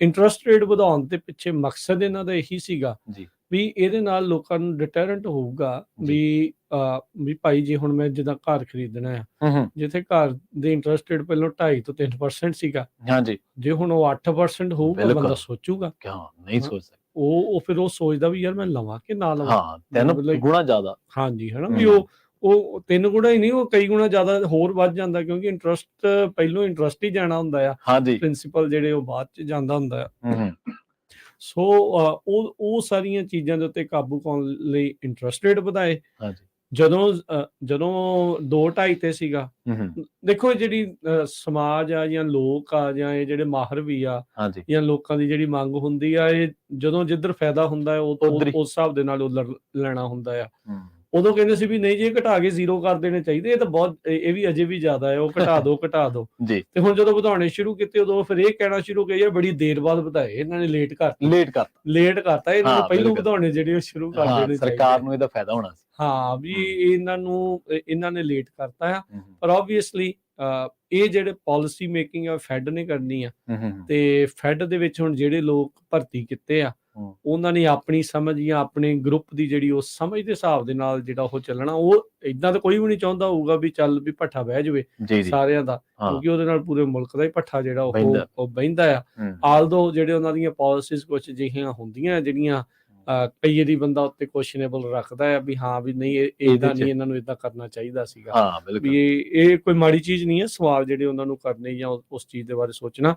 ਸੋ ਇੰਟਰਸਟ ਰੇਟ ਵਧਣੇ ਸ਼ੁਰੂ ਹੋ ਗਏ, ਤੇ ਹੁਣ ਆਪਾਂ ਇਸ ਸਾਲ ਦੇ ਵਿੱਚ 4-5 ਵਾਰੀ ਇੰਟਰਸਟ ਰੇਟ ਵਧਾ ਚੁੱਕੇ ਨੇ। ਤੇ ਅੱਜ ਹੀ ਜਿਹੜੇ ਉਹਨਾਂ ਦੀ ਫੈਡ ਦੇ ਜਿਹੜੇ ਵਾਈਸ ਚੇਅਰ ਸੀਗੇ, ਉਹਨਾਂ ਨੇ ਬਿਆਨ ਦਿੱਤਾ ਹੈ ਵੀ ਭਾਈ ਅਸੀਂ ਇੰਟਰਸਟ ਰੇਟ ਤਾਂ ਅਜੇ ਵਧਾਵਾਂਗੇ, ਪਰ ਉਨੀ ਰਫ਼ਤਾਰ ਨਾਲ ਸ਼ਾਇਦ ਨਾ ਵਧਾਈਏ। ਕਹਿੰਦੇ ਵੀ ਇਹ ਸਾਨੂੰ ਲੱਗਦਾ ਵੀ ਵਕਤ ਸਹੀ ਆ ਵੀ ਹੁਣ ਜਿਹੜਾ ਇੰਟਰਸਟ ਰੇਟ ਵਧਾਉਣ ਦੀ ਸਪੀਡ ਉਸ ਨੂੰ ਥੋੜਾ ਜਿਹਾ ਅਸੀਂ ਘਟਾ ਦਈਏ ਜੀ। ਸੋ ਉਹ ਮੰਨਦੇ ਸੀਗੇ, ਇਹ ਕਹਿੰਦੇ ਰਹੇ 6-7 ਮਹੀਨਿਆਂ ਤੋਂ ਅਸੀਂ ਸੌਫਟ ਲੈਂਡਿੰਗ ਕਰਾਉਣੀ ਆ, ਵੀ ਥੱਲੇ ਗੱਦਾ ਰੱਖਿਆ, ਤੁਹਾਨੂੰ ਸੱਟ ਨਹੀਂ ਲੱਗਣ ਦਿੰਦੇ। ਤੇ ਪਰ ਉਹ ਪਤਾ ਨਹੀਂ ਹੁੰਦਾ ਕਿਹੜੇ ਵੇਲੇ ਗੱਦਾ ਖਿੱਚਿਆ ਜਾਵੇ। ਬਿਲਕੁਲ। ਪਿਛਲੇ ਦਿਨੀ ਕੈਨੇਡਾ ਦੇ ਵਿੱਚ ਵੀ ਚਰਚਾ ਚੱਲੀ ਕਿ ਬਈ ਇੱਕ ਪਾਸੇ ਕੰਮ ਖੜ ਗਏ ਆ, ਦੂਜੇ ਪਾਸੇ ਸਰਕਾਰ ਨੇ ਜਿਹੜਾ ਉਹ ਇੰਟਰਸਟ ਰੇਟ ਵਧਾ ਦਿੱਤੇ ਆ। ਬੈਂਕ ਆਫ ਕੈਨੇਡਾ ਸ਼ਾਇਦ ਉਹਨਾਂ ਦਾ ਜਿਹੜਾ ਮੇਨ ਬੈਂਕ, ਮੈਨੂੰ ਉਹਦਾ ਨਾਮ ਵਿਸਰ ਗਿਆ, ਉਹਨਾਂ ਨੇ ਵਿਆਜ ਦਰਾਂ ਜਦੋਂ ਵਧਾਈਆਂ ਤੇ ਕੈਨੇਡਾ ਦੀ ਵੱਡੇ ਪੱਧਰ ਤੇ ਆਲੋਚਨਾ ਹੋਈ। ਤੇ ਪਰ ਉਦੋਂ ਅਮਰੀਕੀ ਅਰਥ ਸ਼ਾਸਤਰੀਆਂ ਨੇ ਸੰਕੇਤ ਦਿੱਤੇ ਸੀਗੇ ਵੀ ਇਹ ਬੇਸ਼ੱਕ ਖਬਰਾਂ ਹੀ ਨੇ, ਪਰ ਇਹ ਹਕੀਕਤ ਅਮਰੀਕਾ ਦੇ ਵਿੱਚ ਵੀ ਆ ਜਾਣੀ ਹੈ।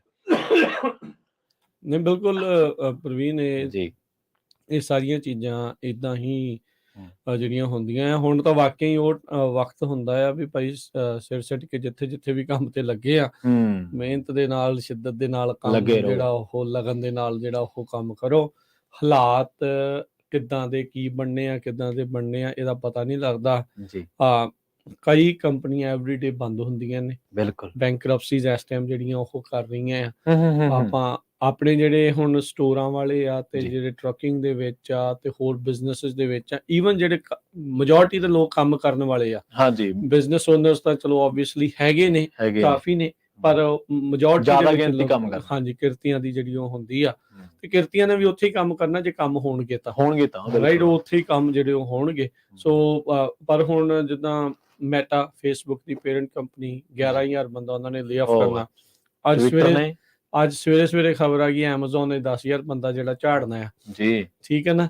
ਤੇ ਇਸ ਤੋਂ ਇਲਾਵਾ ਟਵਿੱਟਰ ਨੂੰ ਜਦੋਂ ਉਹਨੇ ਖਰੀਦਿਆ, ਉਹਨੇ ਅੱਧੇ ਕੁ ਬੰਦੇ ਉਦੋਂ ਲਾਤੇ, ਉਦੋਂ ਕੱਢ ਦਿੱਤੇ, ਹਜ਼ਾਰਾਂ ਦੀ ਸੰਖਿਆ 'ਚ ਕੱਢ ਦਿੱਤੇ, ਫਿਰ ਥੋੜੇ ਜਿਹੇ ਨੇ ਰੀਹਾਇਰ ਵੀ ਜਿਹੜੇ ਉਹ ਕਰ ਲਏ। ਪਰ ਇਸੇ ਤਰੀਕੇ ਦੇ ਨਾਲ ਲੇ ਆਫਸ ਲਗਾਤਾਰ ਜਿਹੜੀਆਂ ਉਹ ਚੱਲ ਰਹੀਆਂ ਨੇ।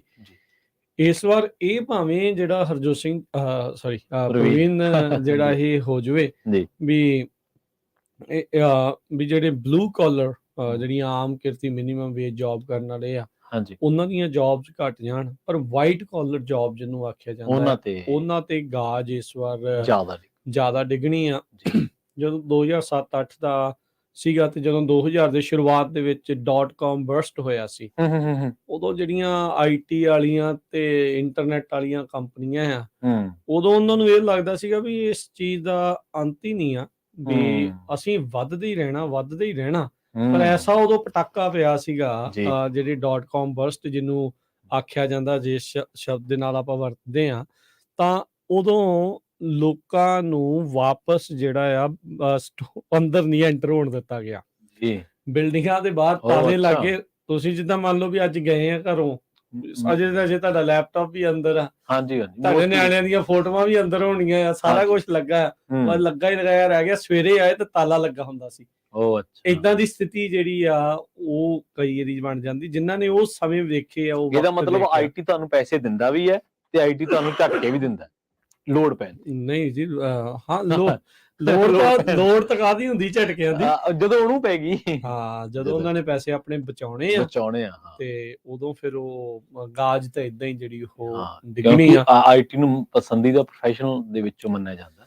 ਹਾਂ ਸਭ ਹਾਂਜੀ, ਤੋਂ ਵੱਧ ਕਿਉਂਕਿ ਹਾਈ attract ਕਰਦਾ ਹੈ। ਇਨਕਮ, ਜਿਹੜੇ ਬੰਦੇ ਕ੍ਰੀਏਟਿਵ ਨੇ, ਜਿਹੜੇ ਬੰਦੇ ਟੈਕਨੀਕਲ ਸਾਊਂਡ ਨੇ, ਉਹ ਇਸ ਪ੍ਰੋਫੈਸ਼ਨ ਨੂੰ ਚਾਹੁੰਦੇ ਨੇ ਤੇ ਇਹਦੇ ਵਿੱਚ ਨੋ ਡਾਊਟ ਸੈਲਰੀਜ਼ ਬਹੁਤ ਜ਼ਿਆਦਾ ਹੁੰਦੀਆਂ। ਹੁਣ ਆਪਾਂ ਰੀਸੈਂਟਲੀ ਦੇਖ ਰਹੇ ਹਾਂ ਨਾ, ਜੀ। ਇੱਕ FTX ਕਰਕੇ ਜਿਹੜੀ ਕੰਪਨੀ ਹੈ, ਕ੍ਰਿਪਟੋ ਵਾਲੀ ਐਕਸਚੇਂਜ ਵਾਲੀ ਜਿਹੜੀ ਕੰਪਨੀ ਸੀਗੀ, ਸੈਮ ਬੈਂਕਮੈਨ ਫਰਾਈਡ, ਜਿਸ ਨੇ ਮਿਲੀਅਨਸ ਆਫ ਡਾਲਰ ਜਿਹੜੀ ਆ ਲੋਕਾਂ ਦੇ ਉਹ ਡੁਬਾਤੇ, ਇੱਕ ਹਿਸਾਬ ਦੇ ਨਾਲ ਡੁੱਬ ਗਏ। ਤੇ ਵਾਸ਼ਿੰਗਟਨ ਦੇ ਵਿੱਚ, ਜਿੱਥੇ ਇੱਕ ਟਾਈਮ ਦੇ ਉੱਤੇ ਸਿਆਸਤਦਾਨ ਵੀ ਇਹਨਾਂ ਦੇ ਨਾਲ ਗੂੜੇ ਮਿੱਤਰ ਸੀਗੇ, ਉਹਨਾਂ ਨੇ ਵੀ ਆਪਣੇ ਰਿਸ਼ਤੇ ਉਹਦੇ ਨਾਲ ਹੁਣ ਤੋੜ ਦਿੱਤੇ ਆ। ਬਿਲਕੁਲ ਉਹ ਚੈਪਟਰ 11 ਬੈਂਕਰਪਸੀ ਉਹਨੇ ਫਾਈਲ ਕਰਤੀ ਹੈ। ਜਿੰਨੇ ਕਿ EMPLOYEE ਸੀਗੇ ਉਹ ਹੋ ਗਿਆ, ਕੰਮ ਡੈਡ ਹੋ ਗਿਆ। ਮਿਲੀਅਨਸ ਆਫ ਡਾਲਰ ਲੋਕਾਂ ਦੇ ਜਿਹੜੇ ਉਹ ਲੂਜ਼ ਕਰ ਗਏ। ਸੋ ਇਹ ਜਿਹੜੀਆਂ ਸਾਰੀਆਂ ਚੀਜ਼ਾਂ ਆ ਇਦਾਂ ਹੁੰਦੀਆਂ, ਪਤਾ ਨਹੀਂ ਲੱਗਦਾ ਹੁੰਦਾ ਵੀ ਕਦੋਂ ਕਿਹੜੀ ਚੀਜ਼ ਆ। ਦੇयर ਇਜ਼ ਨੋ ਸੇਫ ਬੈਟ, ਜਿੱਦਾਂ ਆਪਾਂ ਕਹਿੰਦੇ ਆ।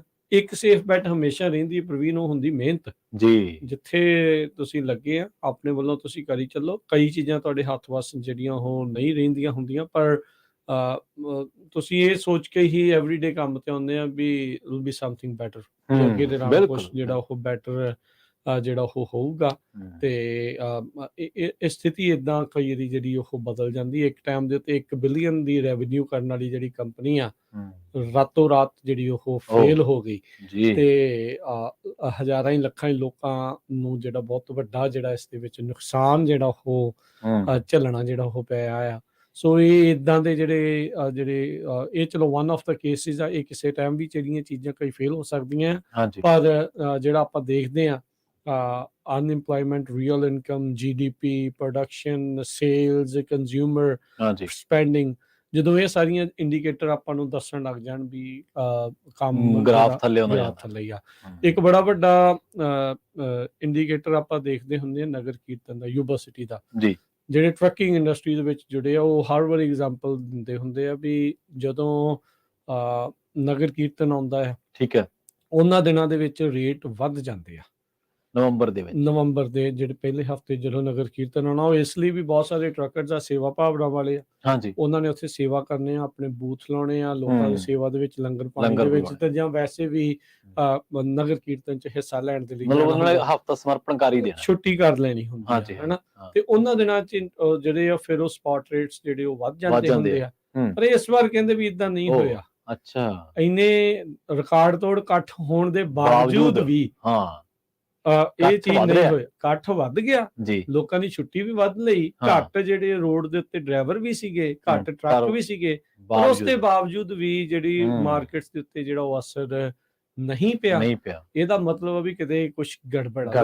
ਮਿਸਿੰਗ ਲਿੰਕ ਇਸ ਟਾਈਮ ਇਨਫਲੇਸ਼ਨ ਪਲੱਸ ਜਿਹੜਾ ਰਿਸੈਸ਼ਨ ਆਪਾਂ ਜਿਹੜਾ ਆਪਾਂ ਦੇਖ ਰਹੇ ਆ ਵੀ ਉਹ ਜਿਹੜਾ ਉਹ ਨਜ਼ਰ ਆ ਰਿਹਾ ਹੈਗਾ ਆ। ਸੋ ਧਿਆਨ ਜਿਹੜਾ ਉਹ ਰੱਖਣ ਦੀ ਜ਼ਰੂਰਤ। ਆਪਾਂ ਤਾਂ ਪਹਿਲੇ ਦਿਨ ਤੋਂ ਕਹਿੰਦੇ ਆ ਰਹੇ ਹਾਂ, ਵੈਸੇ ਹੀ ਬੇਫਜ਼ੂਲ ਜਿਹੜੀ ਕੀਤੀ ਹੋਇਆ ਖਰਚਾ ਆ ਉਹ ਤੁਹਾਡੇ ਲਈ ਚੰਗੀ ਚੀਜ਼ ਨਹੀਂ ਆ। ਤੇ ਇਹੋ ਜਿਹੇ ਦੌਰ ਦੇ ਵਿੱਚ ਤਾਂ ਹੋਰ ਵੀ ਸੰਕੋਚ ਕੇ ਜਿਹੜਾ ਆ ਉਹ ਚੱਲਣ ਵਾਲਾ ਜਿਹੜੀ ਕੰਮ ਆ ਉਹ ਬਣ ਜਾਂਦਾ ਹੈ। ਹਾਂਜੀ, ਬਿਲਕੁਲ। ਆਪਾਂ ਇਸੇ ਗੱਲ ਨੂੰ ਲੈ ਕੇ ਚਰਚਾ ਕਰਾਂਗੇ ਤੇ ਹੁਣ ਆਪਾਂ ਤੁਹਾਡੇ ਤੋਂ ਵੀ ਸੁਝਾਅ ਮੰਗਾਂਗੇ ਕਿ ਜਿੰਨੇ ਵੀ ਰਿਸੈਸ਼ਨ ਤੁਸੀਂ ਵੇਖੇ ਨੇ, ਜਿੰਨੇ ਵੀ ਮਹਿੰਗਾਈ ਵੇਖੀ ਹੈ ਜਾਂ ਜਿੰਨੇ ਵੀ ਮੰਦੇ ਵੇਖੇ ਨੇ, ਉਹਨਾਂ ਦੇ ਵਿੱਚ ਤੁਸੀਂ ਕਿਵੇਂ ਸਰਵਾਈਵ ਕੀਤਾ ਤੇ ਕੀ ਕੁਝ ਬਚਾਇਆ ਸੀ ਜਿਹੜਾ ਤੁਹਾਡੇ ਕੰਮ ਆਇਆ, ਜਾਂ ਕਿਹੋ ਜਿਹੀਆਂ ਨੌਕਰੀਆਂ ਛੱਡਣੀਆਂ ਪਈਆਂ, ਕਿੰਨੀਆਂ ਖੁਸ਼ੀਆਂ, ਇਹਦੇ ਬਾਰੇ ਚਰਚਾ ਜ਼ਰੂਰ ਕਰਾਂਗੇ। ਵੇਲਾ ਹੋ ਚੱਲਿਆ ਇੱਕ ਛੋਟੀ ਜਿਹੀ ਬ੍ਰੇਕ ਦੇ ਲਈ ਰੁਕਣ ਦਾ। ਜਲਦ ਮਿਲਦੇ ਹਾਂ ਇੱਕ ਸ਼ਾਰਟ ਬ੍ਰੇਕ ਤੋਂ ਬਾਅਦ। ਜੁੜੇ ਰਹੋ ਪੰਜਾਬੀ ਰੇਡੀਓ USA ਦੇ ਨਾਲ। ਆਪਣਾ ਸੁਝਾਅ ਤੇ ਆਪਣਾ ਕਮੈਂਟ ਦੇਣ ਦੇ ਲਈ ਨੰਬਰ ਹੈ 408 272 5200। ਮਿਲਦੇ ਹਾਂ ਇੱਕ ਸ਼ਾਰਟ ਬ੍ਰੇਕ ਤੋਂ ਬਾਅਦ।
ਬ੍ਰੇਕ ਤੋਂ ਬਾਅਦ ਇੱਕ ਵਾਰ ਮੁੜ ਤੋਂ ਤੁਹਾਡਾ ਸਾਰਿਆਂ ਦਾ ਸਵਾਗਤ ਹੈ। ਤੁਸੀਂ ਜੁੜੇ ਹੋਏ ਹੋ ਪੰਜਾਬੀ ਰੇਡੀਓ USA ਦੇ ਨਾਲ ਤੇ ਅਸੀਂ ਪ੍ਰੋਗਰਾਮ ਸਾਂਝੀ ਸਾਥ ਦੇ ਵਿੱਚ ਚਰਚਾ ਕਰ ਰਹੇ ਹਾਂ ਮਹਿੰਗਾਈ ਤੇ ਮੰਦੀ ਦੇ ਬਾਰੇ।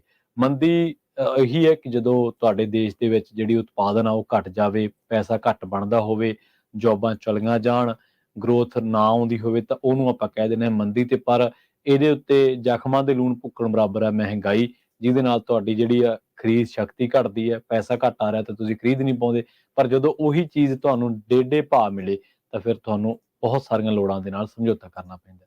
ਨਾਲ ਜੁੜਦੇ ਹਾਂ ਰਾਜਕਰਮਵੀਰ ਸਿੰਘ ਜੀ ਨੂੰ ਤੇ ਫਿਰ ਇੱਕ ਇਸੇ ਮਸਲੇ ਨੂੰ ਇੱਕ ਹੋਰ ਪਹਿਲੂ ਤੋਂ ਵੀ ਦੇਖਦੇ ਹਾਂ। ਰਾਜਕਰਮਵੀਰ ਸਿੰਘ ਜੀ, ਸਤਿ ਸ਼੍ਰੀ ਅਕਾਲ, ਇੱਕ ਵਾਰ ਮੁੜ ਤੋਂ ਸਵਾਗਤ ਹੈ ਜੀ ਤੁਹਾਡਾ। ਧੰਨਵਾਦ ਪ੍ਰਵੀਨ। ਪੰਜਾਬੀ ਜੀ ਰੇਡੀਓ USA ਦੇਖ ਰਹੇ ਸੁਣ ਰਹੇ ਸਰੋਤੇ ਦਰਸ਼ਕਾਂ ਨੂੰ ਇੱਕ ਵਾਰੀ ਫਿਰ ਜੀ ਆਇਆਂ ਨੂੰ ਸਵਾਗਤ ਹੈ। ਜੀ ਸਤਿ ਸ਼੍ਰੀ ਅਕਾਲ ਜੀ। ਅਹ, ਅੱਛਾ, ਮੈਂ ਇਹ ਸੋਚ ਰਿਹਾ ਸੀ ਰਾਜਕਰਨ ਜੀ ਕਿ ਆਪਾਂ ਅੱਜ ਜਦੋਂ ਸ਼ੁਰੂਆਤ ਕੀਤੀ ਸੀ ਪ੍ਰੋਗਰਾਮ ਦੇ ਵਿੱਚ ਤੇ ਆਪਾਂ ਲੇ ਆਫਸ ਦੇ ਬਾਰੇ ਗੱਲਬਾਤ ਕੀਤੀ ਸੀ ਕਿ ਜੀ ਨੌਕਰੀਆਂ ਜਾ ਰਹੀਆਂ ਨੇ। ਹੂੰ ਦੇਖੋ, ਜਿਹੜਾ ਕਾਰੋਬਾਰੀ ਆ ਉਹਨੇ ਆਪਦੇ ਜੋ ਉਹਦੇ ਇੰਟਰਸਟ ਨੇ ਇਕਨੋਮਿਕਲੀ ਉਸ ਹਿਸਾਬ ਨਾਲ ਡਿਸੀਜਨ ਲੈਂਦੇ ਨੇ ਤੇ ਨੋ ਡਾਊਟ ਜਿਹਦਾ ਕਾਰੋਬਾਰ ਆ, ਜਿਹਦਾ ਐਮਪਾਇਰ ਆ, ਉਹਨੇ ਆਪਣਾ ਸੂਤ ਵੇਖਣਾ ਹੀ ਵੇਖਣਾ। ਬਿਲਕੁਲ। ਪਰ ਕੀ ਇਹਦੇ 'ਚ ਇੱਕ ਇਹ ਗੱਲ ਐਡ ਕਰ ਸਕਦੇ ਹਾਂ ਆਪਾਂ ਕਿ ਜਿਹੜੇ ਲੋਕਾਂ ਨੂੰ ਇਹ ਲੱਗਦਾ ਕਿ ਯਾਰ ਮੇਰਾ ਤਾਂ ਚਲੋ ਭਾਵੇਂ ਉਹ ਕਿਸੇ ਵੀ ਕਾਰੋਬਾਰ ਨਾਲ ਜੁੜਿਆ ਉਹਦਾ ਨਿੱਜੀ ਹੈ ਕਿ ਯਾਰ ਲੇ ਆਫ ਤਾਂ ਹੋ ਰਹੀਆਂ, ਲੋਕਾਂ ਦੀਆਂ ਹੋ ਰਹੀਆਂ, ਆਪਣਾ ਕੋਈ ਕੀ ਲੈ ਜੂ। ਇਹ ਇਦਾਂ ਹੀ ਭੁਲੇਖੇ 'ਚ ਕਈ ਦੀ ਜਿਹੜੇ ਬਿਜ਼ਨਸ ਆ ਉਹ ਰਹਿ ਜਾਂਦੇ ਨੇ। ਜੀ ਇਹਦੇ ਵਿੱਚ ਕੋਈ ਦੋ ਰਾਵਾਂ ਨਹੀਂ। ਉਹ ਕਹਿੰਦੇ ਵੀ ਜਿੱਦਾਂ ਕਹਿੰਦੇ ਆ ਵੀ ਅੱਗ ਤਾਂ ਗੁਆਂਢੀ ਘਰੇ ਲੱਗੀ ਆ ਤੇ ਮੈਨੂੰ ਤਾਂ ਚੱਲ ਕੀ ਫਰਕ ਹਾਂਜੀ ਪੈਂਦਾ, ਹਾਂਜੀ ਬਿਲਕੁਲ ਪਰ ਉਹ ਲਾਟਾਂ ਕਦੋਂ ਇੱਧਰ ਨੂੰ ਆ ਜਾਣ ਉਹ ਨਹੀਂ ਪਤਾ ਪਤਾ ਨਹੀਂ ਲੱਗਦਾ। ਲੱਗਦਾ। ਤੇ ਜਿਹੜਾ ਰਿਸੈਸ਼ਨ ਆ ਉਹ ਜੰਗਲ 'ਚ ਫੈਲੀ ਅੱਗ ਵਾਂਗੂ ਹੁੰਦੀ ਆ। ਹੂੰ ਸ਼ੁਰੂਆਤ ਇੱਕ ਥਾਂ ਤੋਂ ਹੁੰਦੀ ਆ ਤੇ ਹੂੰ ਇਹਦਾ ਹੂੰ ਅਸਰ ਕਈ ਥਾਵਾਂ ਦੇ ਉੱਤੇ। ਜਿਹੜੀ 7-8 ਵਾਲੀ ਸੀਗੀ ਰਿਸੈਸ਼ਨ ਵਾਲਾ ਜੀ ਦੌਰ, ਜੀ ਉਹ ਮਸਲਾ ਸ਼ੁਰੂ ਹੋਇਆ ਸੀਗੇ ਬੈਡ ਲੋਨਸ ਤੋਂ। ਜਿਹੜੇ ਆ ਘਰਾਂ ਠੀਕ ਹੈ। ਦੇ ਜਿਹੜੇ ਆ ਨਕਲੀ ਲੋਨ, ਵੈਲਸ ਫਾਰਗੋ ਇੱਕ ਬੜਾ ਵੱਡਾ ਉਹਦੇ ਵਿੱਚ ਕਲਪਰੇਟ ਮੰਨਿਆ ਜਾਂਦਾ ਸੀਗਾ ਬੈਂਕ ਨੂੰ, ਵੀ ਹੂੰ ਜਣੇ ਖਣੇ ਦਾ ਲੋਨ ਕਰਤਾ, ਜਿੱਦਾਂ ਮਰਜ਼ੀ ਕਰਤਾ, ਬਗੈਰ ਕੁਛ ਚੈੱਕ ਕੀਤੇ। ਤੇ ਜਦੋਂ ਬੰਦੇ ਕੋ ਹਾਂ ਪੈਸੇ ਦੇਣ ਨੂੰ ਨਹੀਂ ਸੀਗੇ, ਡਾਲਰ ਦੇਣ ਨੂੰ ਨਹੀਂ ਸੀਗੇ, ਤੇ ਫਿਰ ਘਰ ਰੀਪੋਸੈਸ ਸ਼ੁਰੂ ਹੋ ਗਏ। ਉਹ ਅੱਛਾ ਤੇ ਫਿਰ ਜੱਕੋ ਤੱਕੀ ਕੰਮ, ਫਿਰ ਕਿਉਂਕਿ ਕਿਤੇ ਬਹੁਤ ਜ਼ਿਆਦਾ ਸੀਗੇ ਤੇ ਹੂੰ ਫਿਰ ਉਹ ਗਾਂਹ ਤੋਂ ਗਾਂਹ ਜਿਹੜਾ ਉਹ ਗੱਲ ਫੈਲਦੀ ਗਈ। ਹੂੰ ਜਦੋਂ ਇਹ ਕੁਛ ਹੋਇਆ ਮਾਰਕੀਟ 'ਚ ਹੜਕੰਪ ਮੱਚ ਜਾਂਦੀ ਆ। ਹੂੰ ਇਦਾਂ ਹੀ ਲੋਕਾਂ ਨੇ ਹਾਇਰਿੰਗ ਹਾਂਜੀ ਫਰੀਜ਼ ਤੋਂ ਬਾਅਦ ਦੇ ਵਿੱਚ ਫਾਇਰਿੰਗ ਜਿਹੜੀ ਉਹ ਸ਼ੁਰੂ ਹੋ ਉਹ ਜਾਂਦੀ ਆ। ਤੇ ਅੱਛਾ ਫਿਰ ਉਹ ਜਿਹੜਾ ਇੱਕ ਸਰਕਲ ਜਦੋਂ ਚੱਲ ਕ- ਪੈਂਦਾ, ਫਿਰ ਉਹ ਜਦੋਂ ਗੇੜਾ ਪੈ ਜਾਵੇ ਪੈ ਗਿਆ ਜਦੋਂ ਜਨਰੇਟਰ ਸਟਾਰਟ ਆ ਤੇ ਸਟਾਰਟ ਸਟਾਰਟ ਆ, ਆ, ਬਸ ਸਹੀ ਫਿਰ ਗੱਲ। ਉਹ ਫਿਰ ਧੂਆਂ ਉਹਨੇ ਮਾਰਨਾ ਮਾਰਨਾ ਹੀ ਹੀ ਮਾਰਨਾ। ਮਾਰਨਾ ਆ ਨਾ। ਨਹੀਂ, ਇਹ ਦੇਖੋ ਇੱਕ ਛੋਟੀ ਜਿਹੀ ਪਰਸੈਪਸ਼ਨ ਤੋਂ ਚੱਲੀ ਵੀ ਘਰ ਵਾਪਸ ਹੋ ਰਹੇ ਇਦਾਂ ਹੀ ਚੱਲਦਾ ਕੰਮ ਨਾ। ਹਾਂ। ਹੁਣ ਇਸ ਸਾਲ ਦੇ ਵਿੱਚ ਜਿਹੜੇ ਲੇ ਆਫਸ ਦਾ ਆંકੜਾ ਆ, ਇਹ ਨਹੀਂ ਵੀ ਦੂਜੀਆਂ ਜੌਬਸ ਨਹੀਂ ਆਈਆਂ, ਜੌਬਸ ਆਈਆਂ। ਹਾਂਜੀ 2020 ਤੋਂ ਬਾਅਦ ਦੇ ਵਿੱਚ ਅਚਾਨਕ ਅਨਇੰਪਲੋਇਮੈਂਟ ਰੇਟ ਡਬਲ ਡਿਜਿਟ ਦੇ ਵਿੱਚ ਪਹੁੰਚ ਗਈ, ਠੀਕ ਹੈ। ਕਿਉਂਕਿ ਸਾਰਿਆਂ ਨੂੰ ਕਿਹਾ ਵੀ ਘਰੋਂ ਘਰੀ ਬਹਿ ਜਾਓ, ਹੁਣ ਕੰਮ ਨਹੀਂ ਹੈਗਾ। ਵੀ ਫਿਰ ਸਰਕਾਰ ਨੇ ਲੋਨਸ ਦਿੱਤੇ ਕੰਪਨੀਆਂ ਨੂੰ ਵੀ ਤੁਸੀਂ ਆਪਣੇ EMPLOYEE ਉਹ ਫਾਇਰ ਨਾ ਕਰਿਓ, ਹਾਂਜੀ ਤੁਹਾਨੂੰ ਅਸੀਂ ਲੋਨ ਦਿੰਨੇ ਆ, ਤੁਸੀਂ ਉਹਨਾਂ ਨੂੰ ਤਨਖਾਹਾਂ ਦੇਈ ਜਾਓ, ਵੀ ਉਹ ਘਰੋਂ ਅੱਛਾ ਘਰੀ ਜਿਹੜੇ ਉਹ ਜਿਹੜਾ ਕੰਮ ਆ ਉਹ ਚੱਲਦਾ ਰਹੇ। ਰਾਈਟ, ਉਹ ਸਾਰਾ ਕੁਝ ਹੋਇਆ। ਹਾਂਜੀ ਪਰ ਹੁਣ ਜਦੋਂ ਮਾਹੌਲ ਠੀਕ ਹੋ ਰਿਹਾ ਆ, ਉਹ ਹਾਂਜੀ ledger industry, hotel, motel, retail, ਉਹਨਾਂ ਸਾਰੇ ਥਾਵਾਂ ਤੇ ਜਿੱਥੇ ਲੋਕ ਕੰਮ ਤੋਂ ਚਲੇ ਗਏ ਸੀ ਜਾਂ ਉਹਨਾਂ ਨੂੰ ਲੇ ਆਫ ਕਰ ਦਿੱਤਾ ਗਿਆ ਸੀ, ਜਾਂ ਜਿੱਦਾਂ ਵੀ ਆ ਘਰੇ ਬੈਠੇ ਸੀਗੇ, ਹਾਂਜੀ ਉਹ ਮੁੜ ਵਾਪਸ ਕੰਮ ਤੇ ਆਏ। ਚਰਚਾ ਜਿਹੜੀ ਉਹ ਸਾਰੇ ਨੇ ਆਪਾਂ ਸੁਣੀ, ਉਹ ਸਾਰਾ ਕੁਝ ਹੋਇਆ। ਪਰ ਆਲਰੇਡੀ ਇਸ ਸਾਲ ਦੇ ਵਿੱਚ ਪ੍ਰਵੀਨ 788 ਟੈਕਨੋਲੋਜੀ ਦੇ ਨਾਲ ਸੰਬੰਧਿਤ ਕੰਪਨੀਆਂ, ਚਾਹੇ ਉਹ ਜੀ ਹੈਲਥ ਕੇਅਰ ਦੀ ਆ, ਸਪੋਰਟ ਆ, ਕੰਜ਼ਿਊਮਰ ਆ, transportation, real estate, marketing, crypto currency, consumer, logistic, HR, ਕਿਸੇ ਵੀ ਤਰੀਕੇ ਦੀ ਜਿਹੜੀ ਟੈਕਨੀਕਲ ਕੰਪਨੀ ਆ, 788 ਟੈਕਨੀਕਲ ਕੰਪਨੀਆਂ ਨੇ 1,20,699 EMPLOYEE ਇਸ ਸਾਲ ਦੇ ਵਿੱਚ ਲੇ ਆਫ ਕਰ ਚੁੱਕੇ ਆ।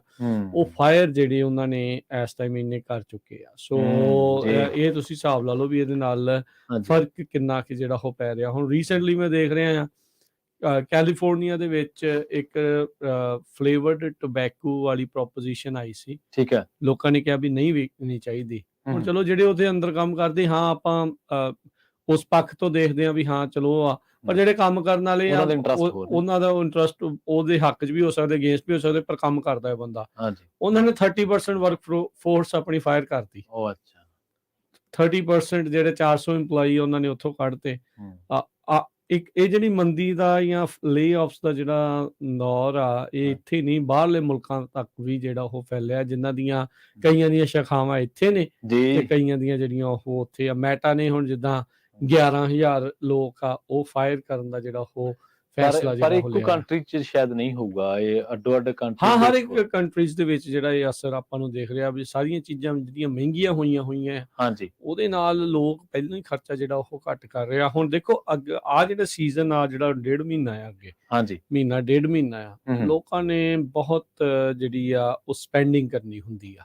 ਠੀਕ ਆ। ਉਹ ਸਾਲ ਭਰ ਉਹਨਾਂ ਨੂੰ ਕ੍ਰਿਸਮਸ ਦੇ ਦਿਨਾਂ Thanksgiving, black Friday, Christmas, new Christmas. Year, ਇਹ ਜਿਹੜਾ ਸੀਜ਼ਨ ਇਸ ਨੂੰ ਹੌਲੀਡੇ ਸੀਜ਼ਨ ਜਿਹੜਾ ਆਖਿਆ ਮੰਨਿਆ ਜਾਂਦਾ, ਜਾਂਦਾ। ਤੇ ਸਪੈਂਡਿੰਗ ਸੀਜ਼ਨ ਜਿਹੜਾ ਉਹ ਆਖਿਆ ਜਾਂਦਾ, ਵੀ ਲੋਕ ਬਹੁਤ ਸਾਰੀਆਂ ਚੀਜ਼ਾਂ ਹੂੰ, ਖਰੀਦਦੇ, ਇੱਕ ਦੂਜੇ ਨੂੰ ਜਿਹੜੇ ਗਿਫਟ ਵੀ ਦਿੰਦੇ ਆ, ਆਪਣੇ ਲਈ ਵੀ ਚੀਜ਼ਾਂ ਖਰੀਦਦੇ ਆ। ਹੂੰ। ਤੇ ਇਸ ਵਾਰ ਜੋ ਇਸ ਟਾਈਮ ਭਾਵਨਾ ਹੈ ਲੋਕਾਂ ਦੀ, ਉਹ ਕਹਿੰਦੇ ਵੀ ਹਾਂ ਕਰਾਂਗੇ ਮੇ ਵੀ ਘੱਟ, ਪਿਛਲੀ ਵਾਰ ਦੇ ਨਾਲੋਂ ਜਿਹੜਾ ਸਾਨੂੰ ਜਿਹੜਾ ਉਹ ਘੱਟ ਕਰਨਾ ਪਊਗਾ। ਖਰਚਾ ਭਾਵੇਂ ਉਹਨਾਂ ਦਾ ਵਿਚਾਰਿਆਂ ਦਾ ਉਨਾ ਹੀ ਹੋਵੇ, ਪਰ ਸਮਾਨ ਨਹੀਂ ਉਹਨਾਂ ਮਿਲਣਾ, ਕਿਉਂਕਿ ਅੱਛਾ। ਚੀਜ਼ਾਂ ਮਹਿੰਗੀਆਂ ਬਹੁਤ ਆ। ਹੁਣ ਮਹਿੰਗੀਆਂ ਬਹੁਤ ਹੋਈਆਂ, ਹੁਣ ਸਹੀ। ਉਹ ਜਿਹੜੀ 100 ਵਾਲੀ ਚੀਜ਼ ਪਹਿਲੋਂ ਸੀਗੀ, ਹਾਂ, ਹੁਣ ਜੇ 100 ਹੁਣ 125 ਦੀ ਹੋਈ ਹੋਊਗੀ ਜਾਂ ਤੇ 150 ਦੀ ਹੋਈ ਹੋਊਗੀ, ਬਿਲਕੁਲ, ਹਾਂ। ਤੇ ਹੁਣ 100 ਵਾਲੀ ਲੈ ਤੇ ਲਊਗਾ ਬੰਦਾ, ਪਰ ਉਹ ਚੀਜ਼ ਨਹੀਂ ਨਾ ਮਿਲਣੀ, ਉਹ ਹਾਂਜੀ। ਤੋਂ ਕੋਈ ਛੋਟੀ ਅੱਛਾ। ਚੀਜ਼ ਲੈਣੀ ਪਊ। ਹਾਂਜੀ, ਇੱਕ ਗੱਲ ਮੇਰੇ ਦਿਮਾਗ ਦੇ ਵਿੱਚ ਹੋ ਰਹੀ ਸੀ, ਜਦੋਂ ਤੁਸੀਂ ਕਿਹਾ ਸੀਗਾ ਕਿ ਬਿਜ਼ਨੈਸਿਸ ਨੂੰ 2020 ਦੇ ਵਿੱਚ ਇਹਨਾਂ ਨੇ ਕੀਤਾ, ਇੰਜੈਕਟ ਕੀਤਾ। ਪਰ ਇੱਥੇ ਇੱਕ ਡਿਬੇਟ ਹੋਰ ਵੀ ਚੱਲਦੀ ਹੈ ਕਿ ਤੁਸੀਂ ਕਾਰੋਬਾਰ ਨੂੰ, ਕਿਸੇ ਨੂੰ ਵੀ ਇਕਨੋਮਿਕਲੀ ਇੰਜੈਕਟ ਕਰਤਾ, ਉਹਨੂੰ ਤੁਸੀਂ ਦੇਤੇ ਕੁਝ ਫਾਈਨੈਂਸ਼ੀਅਲੀ ਮਦਦ ਕਰਤੀ ਉਹਦੀ, ਪਰ ਕੀ ਉਹਦਾ ਲਾਭ ਉੱਥੇ ਕੰਮ ਕਰਦੇ EMPLOYE ਨੂੰ ਮਿਲਿਆ? ਦੇਖੋ, ਇਹ ਇੱਕ ਬੜਾ ਵੱਡਾ ਡਿਬੇਟ ਜਿਹੜਾ ਹੋ ਹਾਂਜੀ। ਰਿਹਾ ਆ। $800 ਬਿਲੀਅਨ ਜਿਹੜੇ ਸਰਕਾਰ ਨੇ ਹਾਂਜੀ। ਜਿਹੜੇ ਵੱਖ-ਵੱਖ PPP ਲੋਨਸ ਤੇ ਹੋਰ ਵੱਖ-ਵੱਖ ਲੋਨਸ ਦੇ ਵਿੱਚ ਦਿੱਤੇ, ਹਾਂਜੀ, ਜਿਨ੍ਹਾਂ ਵਿੱਚ ਰੀਸੈਂਟਲੀ ਕੁਝ ਮਹੀਨੇ ਪਹਿਲਾਂ ਇੱਕ ਰਿਪੋਰਟ ਜਿਹੜੀ ਉਹ ਛਾਇਆ ਹੋਈ ਸੀ, ਜਿਨ੍ਹਾਂ ਵਿੱਚ ਉਹਨਾਂ ਨੇ ਇਹ ਦਾਅਵਾ ਕੀਤਾ ਸੀ ਉਸ ਰਿਪੋਰਟ ਦੇ ਤਹਿਤ ਜੀ। ਵੀ 75% ਜਿਹੜੇ EMPLOYEES ਤੱਕ ਜਿਹੜਾ ਉਹ ਪਹੁੰਚਣੀ ਚਾਹੀਦੀ ਸੀਗੀ ਚੀਜ਼, ਉਹ ਪਹੁੰਚੀ ਨਹੀਂ। ਹਾਂ। ਉਹਦੇ ਵਿੱਚ ਬਹੁਤ ਸਾਰੇ ਫੜ ਵੀ ਰਹੇ ਨੇ ਹੁਣ ਹਾਂ, ਉਹ ਉਹਨਾਂ ਦੇ ਮਗਰ ਹੱਥ ਧੋ ਕੇ ਪਏ ਕਿਉਂਕਿ ਨੇ। ਸਰਕਾਰ ਨੇ ਪੈਸਾ ਦਿੱਤਾ ਕਿਸੇ ਕਾਰੋਬਾਰ ਨੂੰ, ਮੰਨ ਲਓ ਇਹਨੂੰ ਦੇਤਾ ਕਿ ਤੂੰ ਯਾਰ ਏਦਾਂ ਕਰ, ਬੰਦੇ ਨਾ ਕੱਢ ਜਾਂ ਤਨਖਾਹਾਂ ਤੇ ਕੱਟ ਨਾ ਲਾ, ਲੋਕਾਂ ਦਾ ਔਖਾ ਹੋ ਜਾਊਗਾ, ਪੈਸੇ ਲੈ ਲਾ, ਕਾਰੋਬਾਰ ਚਲਾਈ ਚੱਲ। ਹੁਣ ਕਾਰੋਬਾਰ ਤਾਂ ਦੇਖੋ ਉਹਦਾ ਆਲਰੇਡੀ ਚੱਲ ਰਿਹਾ ਸੀ, ਪਰ ਉਹਨੂੰ ਮਦਦ ਮਿਲੀ, ਪਰ ਕੀ ਉਹ ਮਦਦ ਜਿਹੜੀ ਉਸ ਮਦਦ ਦੇ ਸਿੱਧੇ ਹੱਕਦਾਰ ਸੀਗੇ, ਕਿ ਉਹਨਾਂ ਤੱਕ ਵੀ ਪਹੁੰਚੀ? ਕਿਉਂਕਿ ਪਹੁੰਚੀ ਆ, ਇਹ ਨਹੀਂ ਵੀ ਬਿਲਕੁਲ ਨਹੀਂ ਪਹੁੰਚੀ ਹੋਊਗੀ, ਪਹੁੰਚੀ ਆ ਬਿਲਕੁਲ, ਕਈ ਥਾਵਾਂ ਦੇ ਉੱਤੇ ਪਹੁੰਚੀ ਆ, ਪਰ ਜਿਹੜਾ ਧੋਖਾ ਕਰਨ ਵਾਲਾ ਬੰਦਾ ਆ, ਜਿੰਨੇ ਉਹ ਕੀਤਾ, ਪਰ ਇਹ ਆ ਵੀ ਉਹ ਜਿਹੜੀ ਫੈਡਰਲ ਮਨੀ ਗਈ ਸੀ, ਉਹਦੇ ਹੁਣ ਪਿੱਛੇ ਜਿਹੜੇ ਉਹ ਲੱਗੇ, ਜਿੰਨੇ ਕੋਈ ਆਪਣੇ ਨਿੱਜੀ ਸਵਾਰਥ ਵਾਸਤੇ ਚੀਜ਼ਾਂ ਖਰੀਦ ਲੀਆਂ, ਕਿ ਇਹਨੇ ਮਹਿੰਗੀ ਗੱਡੀ ਲੈ ਲਈ, ਘਰ ਲੈ ਲਈ, ਜਾਂ ਆਪਣੇ ਲਈ ਇਨਵੈਸਟਮੈਂਟਾਂ ਜਿਹੜੀਆਂ ਉਹ ਕਰ ਲਈਆਂ, ਉਹ ਰਗੜ ਹੋ ਰਹੇ ਨੇ। ਉਹ ਹੌਲੀ-ਹੌਲੀ ਜਾਂ ਰਗੜੇ ਜਾਣਗੇ, ਜਾਂ ਉਹਨਾਂ ਦੇ ਪਿੱਛੇ ਜਿਹੜੇ ਉਹ ਜਾ ਰਹੇ ਆ। ਜੇ ਤੁਸੀਂ ਉਹਨਾਂ ਨੇ ਬਿਜ਼ਨਸ ਤੇ ਵਧਾ ਲਈ, ਜਾਂ ਬਿਜ਼ਨਸ ਦੀਆਂ ਚੀਜ਼ਾਂ ਦੇ ਲਈ ਜਿਹੜੇ ਉਹ ਕੀਤੇ, EMPLOYEES ਦੇ ਨਾਲ ਜਿਹੜਾ ਉਹਨਾਂ ਨੇ ਉਹ ਸਪੈਂਡ ਕੀਤੇ, ਉਹਨਾਂ ਦੇ ਲਈ ਵੈਲ ਐਂਡ ਗੁੱਡ ਆ, ਉਹਨਾਂ ਦੇ ਮਾਫ ਵੀ ਹੋਏ, ਉਹਨਾਂ ਦੇ ਹੋ ਰਹੇ ਆ, ਤੇ ਉਹਨਾਂ ਨੂੰ ਜਿਹੜਾ ਉਹ ਫਾਇਦਾ ਵੀ ਹੋਇਆ, ਉਹ EMPLOYEES ਤੱਕ ਵੀ ਪਹੁੰਚੇ, ਤੇ ਉਹ ਵੀ ਆ। ਪਰ ਇਹ ਆ ਵੀ ਹਾਂ, ਉਹ ਰਿਪੋਰਟ ਦੇ ਅਨੁਸਾਰ ਕਹਿੰਦੇ ਆ ਵੀ 75% ਏਦਾਂ। ਸੋ ਜੇ ਆਪਾਂ ਹੁਣ ਇਸੇ ਚੀਜ਼ਾਂ ਦੇ ਉੱਤੇ ਗੱਲ ਕਰਦੇ ਜਾਈਏ, ਉਦੋਂ ਦੀ 2010 ਦੀ ਜਿਹੜੀ ਗੱਲ ਕਰਦੇ ਆ, ਬੇਅਰੀਏ ਤੋਂ ਮੈਂ ਉਦੋਂ ਅਸੀਂ ਪੜ੍ਹਦੇ ਸੀਗੇ, ਤੇ ਉਦੋਂ ਹੁੰਦਾ ਆ ਵੀ ਚਲੋ ਜਦੋਂ ਪੜ੍ਹਦੇ ਆ ਨਾਲ ਵੀ ਚੱਲ ਰੈਂਟ ਰੁੰਟ ਜੋ ਕਿ ਪੈਸੇ ਜੁੜ ਜਾਣ। ਹਰ ਇੱਕ ਜਾਣਾ ਜਿਹੜਾ ਉਹ ਚਾਹੁੰਦਾ ਆ, ਹੱਥ ਪੈਰ ਮਾਰਦਾ ਆ, ਹੁਣ ਵੀ ਮਾਰਦੇ ਆ, ਜਿਹੜਾ ਵੀ ਕੋਈ ਵੀ ਕਿਤੇ ਵੀ ਜਿਹੜਾ ਉਹ ਆਉਂਦਾ, ਮਾਰਨੇ ਚਾਹੀਦੇ ਵੀ ਹੈ। ਹਾਂਜੀ, ਚੰਗੀ ਗੱਲ ਆ ਵੀ। ਤੇ ਉਹ ਉਦੋਂ ਕਰਦੇ ਸੀ ਵੀ ਨੌਕਰੀਆਂ ਦਾ ਇੰਨਾ ਬੁਰਾ ਹਾਲ ਹੁੰਦਾ ਸੀਗਾ ਇੱਕ ਟਾਈਮ ਦੇ ਉੱਤੇ, ਘੰਟੇ ਤੱਕ, ਜਿੱਥੇ ਸਾਡੇ ਜਿਹੜੇ ਉੱਥੇ VTA ਵੈਲੀ ਟਰਾਂਸਪੋਰਟ ਅਥਾਰਟੀ ਚੱਲਦੀ ਸੀਗੀ, ਬੱਸ ਦਾ ਸਾਨੂੰ, ਕਿਉਂਕਿ ਸਕੂਲ ਕਾਲਜ ਚ ਪੜ੍ਹਦੇ ਸੀਗੇ, ਸਾਨੂੰ ਪਾਸ ਹੁੰਦਾ ਸੀਗਾ, ਮਿਲਦਾ ਸੀਗਾ, ਉਹ ਐਜ਼ ਏ ਸਟੂਡੈਂਟ ਉਹ ਤੁਹਾਨੂੰ ਬੈਨੀਫਿਟ ਦਿੰਦੇ ਸੀਗੇ। ਉਹ ਬੱਸ ਤੇ ਚੱਲ ਜਾਣਾ, ਘੰਟੇ ਦੂਰ ਤੱਕ, ਜਿੱਥੇ ਇੱਕ ਵੀ ਬੱਸ ਜਾਂਦੀ, ਰਾਹ ਚ ਜਿੱਥੇ ਵੀ ਆਉਣਾ, ਸਾਰੇ ਸਟੋਰਾਂ ਤੇ ਜਾ ਕੇ ਪੁੱਛਣਾ ਵੀ ਕੰਮ ਹੈਗਾ, ਕੰਮ ਮਿਲ ਜੂ। ਏਦਾਂ ਦਾ ਦੌਰ ਵੀ ਜਿਹੜਾ ਦੇਖਿਆ। ਸੋ ਉੱਥੋਂ ਇਹ ਤੁਹਾਨੂੰ ਪਤਾ ਅੰਦਾਜ਼ੇ ਜਿਹੜੇ ਉਹ ਲੱਗਣੇ ਸ਼ੁਰੂ ਹੋ ਜਾਂਦੇ ਆ ਵੀ ਹਾਲਾਤ ਜਿਹੜੇ ਉਹ ਕਿੱਦਾਂ ਦੇ ਰਹੇ ਆ। ਬਹੁਤ ਸਾਰੇ ਲੋਕ ਜਿਹੜੇ ਲਾਈਕ ਫਾਈਨੈਂਸ਼ੀਅਲੀ ਗੁੱਡ ਟਾਈਮਸ ਦੇ ਵਿੱਚ ਆਏ ਆ, ਜਿਨ੍ਹਾਂ ਨੇ ਇਹ ਚੀਜ਼ਾਂ ਜਿਹੜੀਆਂ ਉਹ ਨਹੀਂ ਦੇਖੀਆਂ, ਉਹਨਾਂ ਨੂੰ ਹਾਰਡਸ਼ਿਪਸ ਦਾ ਨਹੀਂ ਪਤਾ। ਉਹਨਾਂ ਨੂੰ, ਜਿਨ੍ਹਾਂ ਨੂੰ ਆਉਂਦੇ ਰਹਿਣ ਨੂੰ ਮਿਲ ਗਿਆ, ਖਾਣ ਨੂੰ ਮਿਲ ਗਿਆ, ਕੁਝ ਖਰਚਾ ਨਹੀਂ ਹੈ ਜਿਨ੍ਹਾਂ ਦਾ, ਕੁਝ ਜਿਨ੍ਹਾਂ ਨੂੰ ਇਹ ਚੀਜ਼ਾਂ ਦਾ ਨਹੀਂ ਨਾ ਪਤਾ, ਉਹਨਾਂ ਨੂੰ ਨਹੀਂ ਪਤਾ ਵੀ ਕਿੱਦਾਂ ਔਖੇ ਦੌਰ ਲੋਕਾਂ ਨੇ ਆਪਣੇ ਕੀ ਸਾਰੇ ਪਾਸੇ ਆਪਣੇ ਆਪਾਂ, ਚਲੋ ਆਪਾਂ ਆਪਣੀ ਕਮਿਊਨਿਟੀ ਨਾਲ ਜੁੜੇ, ਏਦਾਂ ਦੇ ਲੋਕ ਵੀ ਸੀਗੇ। ਨਿਆਣੇ ਹੁਣ ਅਜੇ ਸਕੂਲ ਵੀ ਨਹੀਂ ਸੀ ਜਾਂਦੇ, ਛੋਟੇ ਅਜੇ ਜਾ ਨਹੀਂ ਸੀ ਸਕਦੇ, ਸਵੇਰੇ ਆਪ ਵੀ ਕੰਮ ਤੇ ਜਾਣਾ, ਸਾਰਿਆਂ ਨੇ ਜਿਹੜਾ ਉਹ ਜਾਣਾ, ਨਿਆਣਿਆਂ ਨੂੰ ਇਹ ਸਮਝਾ ਕੇ ਜਾਣਾ ਜਿਹੜਾ ਮਾੜਾ ਮੋਟਾ ਸਿਆਣਾ, ਡੋਰ ਨਹੀਂ ਖੋਲਣੀ, ਬੈਠੇ ਰਹਿਣਾ ਘਰੇ ਕਿਆ ਬਾਤ। ਚੁੱਪਚਾਪ, ਜੋ ਭੁੱਖ ਲੱਗੀ ਆਹ ਚੀਜ਼ ਇੱਥੇ ਉੱਥੇ ਕੰਮ ਤੇ ਜਾਣਾ, ਕੰਮ ਤੋਂ ਆਉਣਾ, ਵਿਚਾਲੇ ਆ ਕੇ ਰੋਟੀ ਬਣਾ ਕੇ ਉਹਨਾਂ ਲਈ ਬਣਾ ਕੇ ਖਵਾ ਕੇ ਦੂਜੇ ਕੰਮ ਤੇ ਜਾਣਾ। ਫਿਰ ਲੋਕਾਂ ਨੇ 2-2 3-3 ਕੰਮ ਜਿਹੜੇ ਹਿਸਾਬ ਦੇ ਨਾਲ ਕੀਤੇ ਵੀ ਭਾਈ ਤੋਰੀ ਫੁਲਕਾ ਜਿਹੜਾ ਉਹ ਚੱਲਦਾ ਰਵੇ। ਇਹ ਜਿਹੜੀਆਂ ਚੀਜ਼ਾਂ ਜਿਨ੍ਹਾਂ ਨੇ ਨਹੀਂ ਨਾ ਦੇਖੀਆਂ ਉਹਨਾਂ ਦੇ ਹਿਸਾਬ ਦੇ ਨਾਲ ਅਮਰੀਕਾ ਕਿਤੇ ਵਾਕਿਆ ਸੋਨੇ ਦੀ ਚਿੜੀ ਆ ਵੀ ਅੰਬਰਾਂ ਤੋਂ ਉਦਾਂ ਹੀ ਕਿਤੇ ਡਾਲਰ ਲਾ ਕੇ ਜਿਹੜੇ ਲੈ ਆਦੇ ਆ। ਟਰਾਲੀ ਜਾਂ ਟਰੱਕ ਖੜਾ ਤੇ ਕਈ ਨਾਲ ਲਾਉਣਾ ਹੀ ਆ ਬਸ। ਹਾਂ ਬਸ ਇੰਨਾ ਹੀ ਕੰਮ। ਬਹੁਤ ਸਾਰੇ ਲੋਕ ਜਿਹੜੇ ਅਜੇ ਉੱਥੇ ਪਿੱਛੇ ਬੈਠੇ ਦੇਖਦੇ ਆ ਵੀ ਆਪਾਂ ਨੂੰ ਕੀ ਉਹਨਾਂ ਕਹਿਣਾ ਜੀ ਜਾਣਾ ਜੀ ਟਰੱਕ ਤੇ ਚੜ ਜਾਾਂਗੇ, ਪੈਸੇ ਆ, ਡਾਲਰ ਹੀ ਡਾਲਰ ਆ, ਗੱਲ ਹੀ ਕੋਈ ਨਹੀਂ, ਆ ਸਟੋਰ ਤੇ ਕਰ ਲਾਂਗੇ, ਆ ਇਦਾਂ ਕਰ ਲਾਂਗੇ, ਆ ਖੱਬੇ ਕਰ ਲਾਂਗੇ। ਇਦਾਂ ਨਹੀਂ ਆ। ਇਹ ਜਿਹੜਾ ਵੇਲਾ ਇਸ ਟਾਈਮ ਜਿਸ ਦੇ ਵਿੱਚ ਤੁਸੀਂ ਦੇਖ ਰਹੇ ਆ ਹਾਲਾਤ ਇਦਾਂ ਨਹੀਂ ਜਿਹੜਾ ਹੋ ਰਹਿੰਦੇ। ਜੇ ਉਹ ਸੋਚਦੇ ਰਹੋਗੇ ਨਾ ਵੀ ਇਹਨਾਂ ਚੀਜ਼ਾਂ ਦਾ ਸਾਡੇ ਤੇ ਕੋਈ ਅਸਰ ਜਿਹੜਾ ਉਹ ਸ਼ਾਇਦ ਨਹੀਂ ਹੋਊਗਾ, ਮੇਰੀ ਤੇ ਆਹ ਜੌਬ ਆ, ਮੇਰੀ ਤਾਂ ਉਹ ਜੌਬ ਆ, ਵੀ ਇਹ ਦੌਰ ਚੋਂ ਕੋਈ ਵੀ ਬਚਦਾ ਨਹੀਂ ਹੁੰਦਾ। ਹਾਂ ਲਾਈਕ ਤੁਹਾਡੇ ਆਲੇ ਦੁਆਲੇ ਸੇਕ ਤੁਹਾਨੂੰ ਕਿਸੇ ਨਾ ਕਿਸੇ ਦਾ ਰੂਪ ਚ ਜਿਹੜਾ ਉਹ ਤੁਹਾਨੂੰ ਪਤਾ ਲੱਗ ਹੀ ਜਾਣਾ।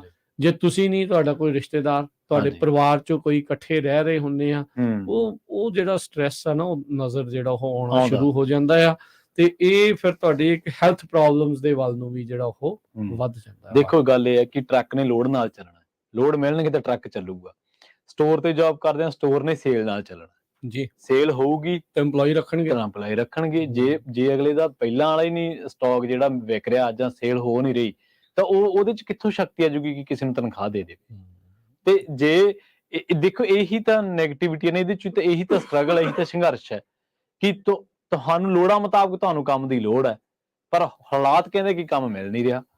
ਇਹੀ ਤਾਂ ਜਦੋਜਹਿਦ ਹੈ। ਸੋ ਇਹ ਥੋੜਾ ਇਹ ਦੱਸਣ ਦਾ ਮਕਸਦ ਪ੍ਰਵੀਨ ਇਹੀ ਜਿਹੜਾ ਹੁੰਦਾ, ਚਲੋ ਜਿਹਨੇ ਕਹਿਣਾ ਵੀ ਡਰਾਉਂਦੇ ਆ ਏਦਾਂ ਆ, ਚਲੋ ਕਹਿ ਲੈਣ ਉਹਨਾਂ ਨੂੰ ਜੀ ਸਦਕੇ, ਉਹ ਵੀ ਹੈਗੇ ਨੇ। ਹਾਂਜੀ ਉਹ ਵੀ ਹੈਗੇ ਆ, ਚਲੋ ਉਹਨਾਂ ਨੂੰ ਜੀ ਸਦਕੇ। ਪਰ ਜੇ ਕੋਈ ਏਦਾਂ ਸੁਣ ਕੇ ਕਿਸੇ ਦਾ ਕੋਈ ਸਹੀ ਤਰੀਕੇ ਦੇ ਨਾਲ ਜਿਹੜਾ ਉਹ ਚੱਲ ਪਵੇ, ਕਿਸੇ ਦਾ ਬਚਾਅ ਹੋ ਜਾਵੇ, ਬੇਲੋੜੇ ਖਰਚੇ ਤੋਂ ਜਿਹੜਾ ਉਹ ਬਚਾਅ ਹੋ ਜਾਵੇ ਜਾਂ ਏਦਾਂ ਕਰ ਲਵੇ, ਤਾਂ ਉਹਦੇ ਵਿੱਚ ਕੋਈ ਮਾੜੀ ਗੱਲ ਨਹੀਂ। ਮੈਂ ਰੀਸੈਂਟਲੀ ਇੱਕ ਦਿਨ ਵਾਲਮਾਰਟ ਸੀਗਾ, ਵਾਲਮਾਰਟ ਤੋਂ ਸਮਾਨ ਖਰੀਦਣ ਗਿਆ। ਉੱਥੇ ਮੈਨੂੰ ਇੱਕ ਪਰਿਵਾਰ ਆਪਣਾ ਟੱਕਰ ਗਿਆ, ਕਹਿੰਦੇ ਵੀ ਆਪਾਂ ਤੁਹਾਡੀਆਂ ਜਿਹੜੀਆਂ ਖਬਰਾਂ ਆ, ਪ੍ਰੋਗਰਾਮ ਸਾਰੇ ਜਿਹੜੇ ਉਹ ਆਪਾਂ ਸੁਣਦੇ ਆ, ਕਹਿੰਦੇ ਵੀ ਅਸੀਂ ਵੀ ਪਹਿਲਾਂ ਅੱਡੀਆਂ ਜਾ ਕੇ ਫਾਹਾ ਲੈਣ ਲੱਗੇ ਸੀ। ਵਾਲੀ ਗੱਲ ਸੀ ਵੀ ਚੰਗੇ ਭਲੇ ਪੇਡ ਆਫ ਘਰ ਚ ਰਹਿ ਰਹੇ ਸੀ ਤੇ ਮਹਿੰਗੇ ਘਰ ਵੱਲ ਨੂੰ ਜਿਹੜਾ ਸ਼ੌਂਕ ਪੈ ਲਿਆ। ਫਿਰ ਕਹਿੰਦੇ ਵੀ ਤੁਹਾਡੀਆਂ ਗੱਲਾਂ ਜਿਹੜੀਆਂ ਅਸੀਂ ਸੁਣੀਆਂ ਤੇ ਕਹਿੰਦੇ ਵੀ ਜੋ ਅੱਜ ਦੇ ਹਾਲਾਤ ਇਸ ਟਾਈਮ ਬਣ ਚੁੱਕੇ ਆ ਬੜੇ ਚੰਗੇ ਰਹਿ ਗਏ, ਨਹੀਂ ਤਾਂ ਕੰਮ ਬਹੁਤ ਔਖਾ ਹੋ ਜਾਣਾ। ਲਾਈਫ ਚ ਐਂਟਰ ਹੋ ਜਾਂਦੇ। ਹਾਂ ਨਹੀਂ, ਇਟਸ ਨਾਟ ਕੱਲੀ ਜਿਹੜੀ ਲਗਜ਼ਰੀ ਲਾਈਫ, ਲਾਈਕ ਵੀ ਜਿਹੜੀ ਚੀਜ਼ ਦੀ ਲੋੜ ਨਹੀਂ ਆ, ਬੇਲੋੜੀ ਚੀਜ਼ ਵੱਲ ਨੂੰ ਜੇ ਤੁਸੀਂ ਵੱਧ ਜਾਂਦੇ ਤਾਂ ਫਿਰ ਪ੍ਰੋਬਲਮ ਜਿਹੜੀ ਆਉਣੀ ਸੀ। ਹਾਂ ਜੇ ਤੁਹਾਨੂੰ ਲੋੜ ਆ, ਤੁਸੀਂ ਅਫੋਰਡ ਕਰ ਸਕਦੇ ਆ, ਫਿਰ ਕੋਈ ਵੀ ਚੀਜ਼ ਕਦੋਂ ਵੀ ਖਰੀਦਣੀ ਆ, ਉਹਦੇ ਵਿੱਚ ਉਹਦੇ ਲਈ ਰਾਈਟ ਰੋਂਗ ਟਾਈਮ ਨਹੀਂ ਆ। ਉਹ ਤੁਹਾਨੂੰ ਚੀਜ਼ ਚਾਹੀਦੀ ਆ ਤੇ ਚਾਹੀਦੀ ਆ, ਉਹਦੇ ਵਿੱਚ ਉਹ ਨਹੀਂ ਆ। ਜੇ ਤੁਹਾਡਾ ਅਫੋਰਡੇਬਿਲਿਟੀ ਤੱਕ ਤੁਹਾਡੀ ਯੋਗਤਾ, ਹਾਂ ਯੋਗਤਾ ਹੈ ਨਾ, ਵੀ ਜੇ ਉਹ ਤੁਸੀਂ ਅਫੋਰਡ ਕਰ ਸਕਦੇ, ਹਾਂ ਜੇ ਤੁਸੀਂ ਜਾਣ ਕੇ ਕਰਨ ਲੱਗੇ ਆ ਵੀ ਤੁਹਾਨੂੰ ਲੋੜ ਨਹੀਂ ਆ, ਸ਼ੌਂਕ ਨੂੰ ਆ, ਵੀ ਤੁਹਾਡਾ ਉਦਾਂ ਖਰਚਾ ਨਹੀਂ ਪੂਰਾ ਹੋ ਰਿਹਾ, ਪਰ ਮੈਂ ਕਹਾਂ ਵੀ ਨਹੀਂ ਮੈਂ ਮਹਿੰਗੀ ਗੱਡੀ ਲੈਣੀ ਆ, ਉਹਦਾ $700-800 ਮਹੀਨੇ ਦਾ ਦਊਂਗਾ ਤੇ ਉਹ ਮੇਰੇ ਲਈ ਉਹ ਠੀਕ ਰਹੂਗੀ, ਉੱਥੇ ਹੀ ਗੜਬੜ, ਉੱਥੇ ਗਲਤ। ਉਹ ਨਹੀਂ, ਇੱਕ ਬੰਦਾ ਜਦੋਂ ਇਦਾਂ ਸੋਚਣ ਲੱਗ ਜਾਂਦਾ ਨਾ, ਉਹ ਇਹ ਨਹੀਂ ਸੋਚਦਾ ਵੀ ਨਾਲ ਉਹਦੇ ਐਕਸਟਰਾ ਖਰਚੇ ਕੀ ਆ। ਕੱਲਾ ਬੰਦਾ ਸੋਚਣ ਲੱਗ ਜਾਂਦਾ ਵੀ ਸ਼ਾਇਦ ਕੋਈ ਚੀਜ਼ ਕੱਲੀ ਉਹ ਲੋਨ ਦਿੰਦੀ ਆ, ਉਹਦੀ ਇੰਸ਼ੋਰੈਂਸ ਵੀ ਜਾਣੀ ਆ, ਗੈਸ ਸਮਾਨ ਤੋਂ ਪਾਰ ਆ, ਉਹਦਾ ਆ, ਤੁਸੀਂ ਟਾਇਰ ਵੀ ਤੁਹਾਡੇ ਟੁੱਟਣੇ ਆ, ਅਲਾਈਨਮੈਂਟ ਵੀ ਖਰਾਬ ਹੋਣੀ ਆ, ਕਈ ਕੁਛ ਜਿਹੜੇ ਉਹਦੇ ਵਿੱਚ ਨਾਲ ਜਿਹੜੀਆਂ ਉਹ ਚੀਜ਼ਾਂ ਨਾ, ਵੀ ਉਹ ਸਿਆਣੇ ਕਹਿੰਦੇ, ਰਾਜਕਰਮਵੀਰ ਸਿੰਘ ਜੀ ਮਾਫ ਕਰਾਂ ਤੁਹਾਡੀ ਗੱਲ ਮੈਂ ਵਿਚਾਲੇ ਰੋਕਤੀ, ਕਾਰ ਲੈਣੀ ਨਹੀਂ ਔਖੀ, ਕਾਰ ਰੱਖਣੀ ਔਖੀ ਆ। ਏਦਾਂ ਹੀ ਹੁੰਦਾ ਜੀ, ਹਾਂ ਏਦਾਂ ਹੀ ਆ। ਘਰ ਤੁਸੀਂ ਕੋਈ ਵੀ ਖਰੀਦ ਸਕਦੇ ਆ, ਇਹਦੇ ਵਿੱਚ ਕੋਈ ਉਹ ਨਹੀਂ ਆ, ਖਰੀਦ ਸਕਦੇ ਆ, ਪਰ ਜਿੰਨੀ ਸ਼ਮਤਾ ਆ, ਕੀ ਉਸ ਟਾਈਮ ਦੇ ਉੱਤੇ ਤੁਸੀਂ ਸਰਵਾਈਵ ਕਰ ਲਓਗੇ ਜੇ ਰੱਬ ਨਾ ਕਰੇ ਜੌਬ ਚੱਲ ਜਾਵੇ? ਕੀ ਤੁਸੀਂ 6 ਮਹੀਨਾ ਬੰਦਾ ਸੋਚਦਾ ਨਾ ਵੀ ਜੇ ਮੇਰੀ ਜੌਬ ਜਾਊਗੀ ਤਾਂ ਮੈਨੂੰ ਕੀ ਮਹੀਨੇ 2 ਮਹੀਨੇ ਚ ਮਿਲ ਜਾਣੀ ਆ, ਏਦਾਂ ਨਹੀਂ। ਪੁੱਛ ਕੇ ਦੇਖਿਓ ਰੈਸੈਸ਼ਨ ਦੇ ਦੌਰਾਨ ਜਿਨ੍ਹਾਂ ਦੀਆਂ ਜੌਬਾਂ ਗਈਆਂ, ਕਿੰਨੇ ਮਹੀਨੇ ਲੱਗੇ, ਕਈਆਂ ਨੂੰ ਸਾਲ ਤੱਕ ਲੱਗ ਗਿਆ, ਜੌਬ ਨਹੀਂ ਮਿਲੀ। ਫਿਰ ਕਹਿਣਾ ਵੀ ਯਾਰ ਉਹਨੇ ਸਾਡੇ ਨਾਲ ਧੱਕਾ ਕੀਤਾ, ਉਹਨੇ ਕੰਮ ਕਰਾਇਆ, ਪੈਸੇ ਨਹੀਂ ਦਿੱਤੇ। ਉਦੋਂ ਹਰ ਇੱਕ ਜਣੇ ਇੱਕ ਦੂਜੇ ਤੋਂ ਮਤਲਬ ਖੋਰੀ ਦੇ ਨਾਲ ਚੱਲ ਰਿਹਾ ਹੁੰਦਾ। ਸੋ ਇਹ ਏਦਾਂ ਚੀਜ਼ਾਂ ਜਿਹੜੀਆਂ ਉਦੋਂ ਚੱਲਦੀਆਂ ਹੁੰਦੀਆਂ, ਪਰ ਤੁਸੀਂ ਉਸ ਹਿਸਾਬ ਦੇ ਨਾਲ ਜੇ ਤੁਸੀਂ ਚੱਲੂਗੇ ਤਾਂ ਤੁਹਾਡਾ ਜਿਹੜਾ ਉਸ ਚੀਜ਼ 'ਚ ਬਚਾਅ ਰਹੂਗਾ, ਨਹੀਂ ਤਾਂ ਬੜੀ ਪ੍ਰੋਬਲਮ ਜਿਹੜੀ ਉਹ ਆ ਜਾਂਦੀ ਆ।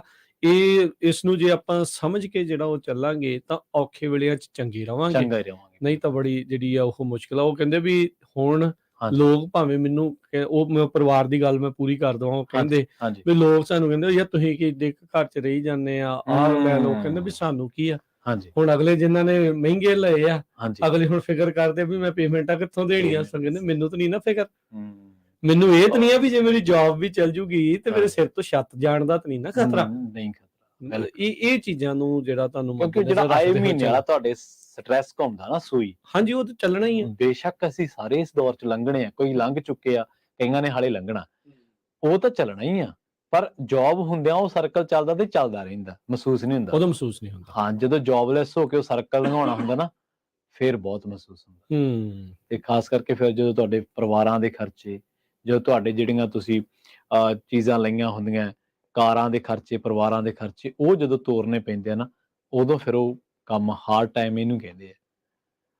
ਜੀ ਜੀ ਜੀ ਬਿਲਕੁਲ। ਸੋ ਰਿਸੈਸ਼ਨ ਹੈਗਾ ਹੈ ਕਿ ਨਹੀਂ, ਇਹਦਾ ਕੋਈ ਠੋਸ ਜਿਹੜਾ ਆਨਸਰ ਤਾਂ ਨਹੀਂ ਜਿਹੜਾ ਉਹ ਦੇ ਸਕਦੇ, ਪਰ ਆਬਜ਼ਰਵੇਸ਼ਨਸ ਨੇ ਇਹ, ਇਸ਼ਾਰੇ ਜਿਹੜੇ ਆ ਉਹਦੇ ਵੱਲ ਨੂੰ ਹੀ ਆ। ਹਾਂਜੀ ਬਿਲਕੁਲ। ਇਨਫਲੇਸ਼ਨ ਹੈਗੀ ਆ ਕਿ ਨਹੀਂ, ਉਹ ਤਾਂ ਆਪਾਂ ਠੋਸ ਤਰੀਕੇ ਨਾਲ ਕਹਿ ਸਕਦੇ। ਬਿਲਕੁਲ ਮਹਿੰਗਾਈ ਨੇ ਜਿਹੜੀ ਉਹ ਜਾਨ ਕੱਢੀ ਪਈ ਆ, ਇਹਦੇ ਵਿੱਚ ਕੋਈ ਦੋ ਰਾਵਾਂ ਨਹੀਂ। ਪਰ ਪ੍ਰੋਬੇਬਿਲਿਟੀ ਇਸ ਟਾਈਮ 96% ਯੂਐਸ ਦੇ ਵਿੱਚ ਰਿਸੈਸ਼ਨ ਦੀ ਜਿਹੜੀ ਆ, ਕਿ ਡਨ ਦੇ ਹੁਣ 100% ਤਾਂ ਕੋਈ ਵੀ ਨਹੀਂ ਕਹਿੰਦਾ।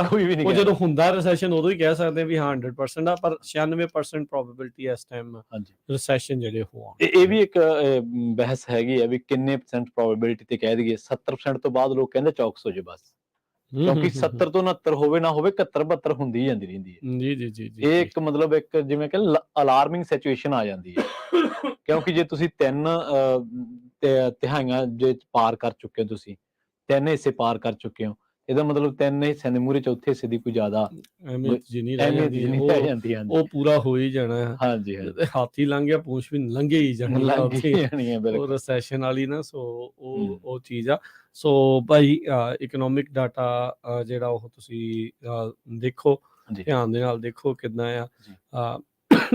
ਸੌਰੀ, GDP ਆ, ਉਹਦਾ ਗ੍ਰੇਡ ਕੋਈ ਬਹੁਤਾ ਚੰਗਾ ਨਹੀਂ ਚੱਲ ਰਿਹਾ, ਮਾੜਾ ਹੀ ਆ। ਨੈਗੇਟਿਵ ਚੋਂ ਥੋੜਾ ਜਿਹਾ ਆਪਾਂ ਬਾਹਰ ਆਏ ਆ, ਬਟ ਅਗਲਾ ਆਹ ਕੁਆਟਰ ਲਾਸਟ ਦੇ ਵਿੱਚ ਕੀ ਹੋਊਗਾ ਉਹਦਾ ਪਤਾ ਨਹੀਂ।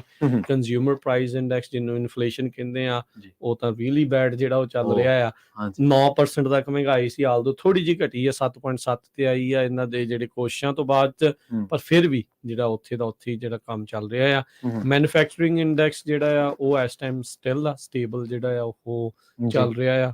ਉਹ ਪ੍ਰੋਡਕਸ਼ਨ ਜਿਹੜੀਆਂ ਉਹ ਠੀਕ ਆ। ਰੀਟੇਲ ਜਿਹੜੀਆਂ ਸੇਲਸ ਆ ਉਹ ਵੱਧ ਨਹੀਂ ਰਹੀਆਂ, ਉਹ ਉੱਥੇ ਹੀ ਆ। ਤੇ ਵੀ ਇੰਨੇ ਵੱਡੇ ਜਿਹੜੇ ਸਪੈਂਡਿੰਗ ਸੀਜ਼ਨ ਦੇ ਵਿੱਚ ਵੀ ਜੇ ਉੱਥੇ ਕੀ ਚੱਲ ਰਹੀਆਂ ਹੋਣ ਤਾਂ ਇਹ ਠੀਕ ਜਿਹੜੇ ਆਸਪੈਕਟਸ ਜਿਹੜੇ ਉਹ ਨਹੀਂ ਹੁੰਦੇ। ਤੇ ਜੇ ਸਟਾਕ ਮਾਰਕੀਟ ਦੇ ਉੱਤੇ ਨਜ਼ਰ ਮਾਰੀਏ ਤਾਂ ਇਹ ਸਾਲ ਰੀਅਲ ਬੈਡ ਜਿਹੜਾ ਆ ਓਵਰਆਲ ਜਿਹੜਾ ਉਹ ਚੱਲ ਰਿਹਾ ਹੈਗਾ ਆ, ਜਿਹੜਾ S&P 500 ਆ, ਉਹ ਸਾਰੀਆਂ ਚੀਜ਼ਾਂ ਆ। ਮੇਰੇ ਖਿਆਲ ਸੌਰੀ ਮੈਂ ਤੁਹਾਨੂੰ ਫੇਰ ਰੋਕਤਾ ਵਿੱਚ, ਸਟਾਕ ਤੇ ਰੀਅਲ ਸਟੇਟ ਇਹ ਸਭ ਤੋਂ ਜ਼ਿਆਦਾ ਤੇਜ਼ੀ ਨਾਲ ਇਫੈਕਟ ਹੈ ਸ਼ਾਇਦ। ਹਾਂਜੀ ਜਿੱਦਾਂ ਦੇ ਦੇਖਦੇ ਹਾਂਜੀ ਕੁਇਕ ਆ, ਕਿਉਂਕਿ ਬੰਦੇ ਦੇ ਹੱਥ 'ਚ ਪਾਵਰ ਆ ਨਾ ਵੀ ਮੈਂ ਪੈਸੇ ਮੇਰੇ ਵੱਧ ਰਹੇ ਆ ਕਿ ਘਟ ਰਹੇ ਆ, ਉਸ ਹਿਸਾਬ ਦੇ ਨਾਲ ਇਨਵੈਸਟ ਕਰਾਂ ਕਿ ਕੱਢ ਲਵਾਂ। ਸਭ ਕੁਝ ਮਿੰਟਸ ਦੇ ਵਿੱਚ ਜਿਹੜਾ ਉਹ ਚੇਂਜ ਹੁੰਦਾ। ਇੱਕ ਹੁਣ ਆਪਾਂ ਸਵੇਰੇ ਖਬਰ ਕੀਤੀ ਸੀ, ਐਲੀ ਲਿਲੀ ਦੀ ਇੱਕ ਨਕਲੀ ਅਕਾਊਂਟ ਟਵਿੱਟਰ ਦੇ ਉੱਤੇ ਉਹ $8 ਦੇ ਕੇ ਉਹਨੇ ਟਿਕ ਮਾਰਕ ਲਵਾ ਕੇ ਤੇ ਉਹਨਾਂ ਵੱਲੋਂ ਬਿਆਨ ਦਾ ਕਰਤਾ ਵੀ ਇਨਸੂਲਿਨ ਫ੍ਰੀ, ਤੇ ਉਹਨਾਂ ਨੂੰ millions of dollar the company ਨੂੰ ਘਾਟਾ ਪੈ ਗਿਆ। ਸੋ ਇਹ ਪਤਾ ਨਹੀਂ ਹੁੰਦਾ।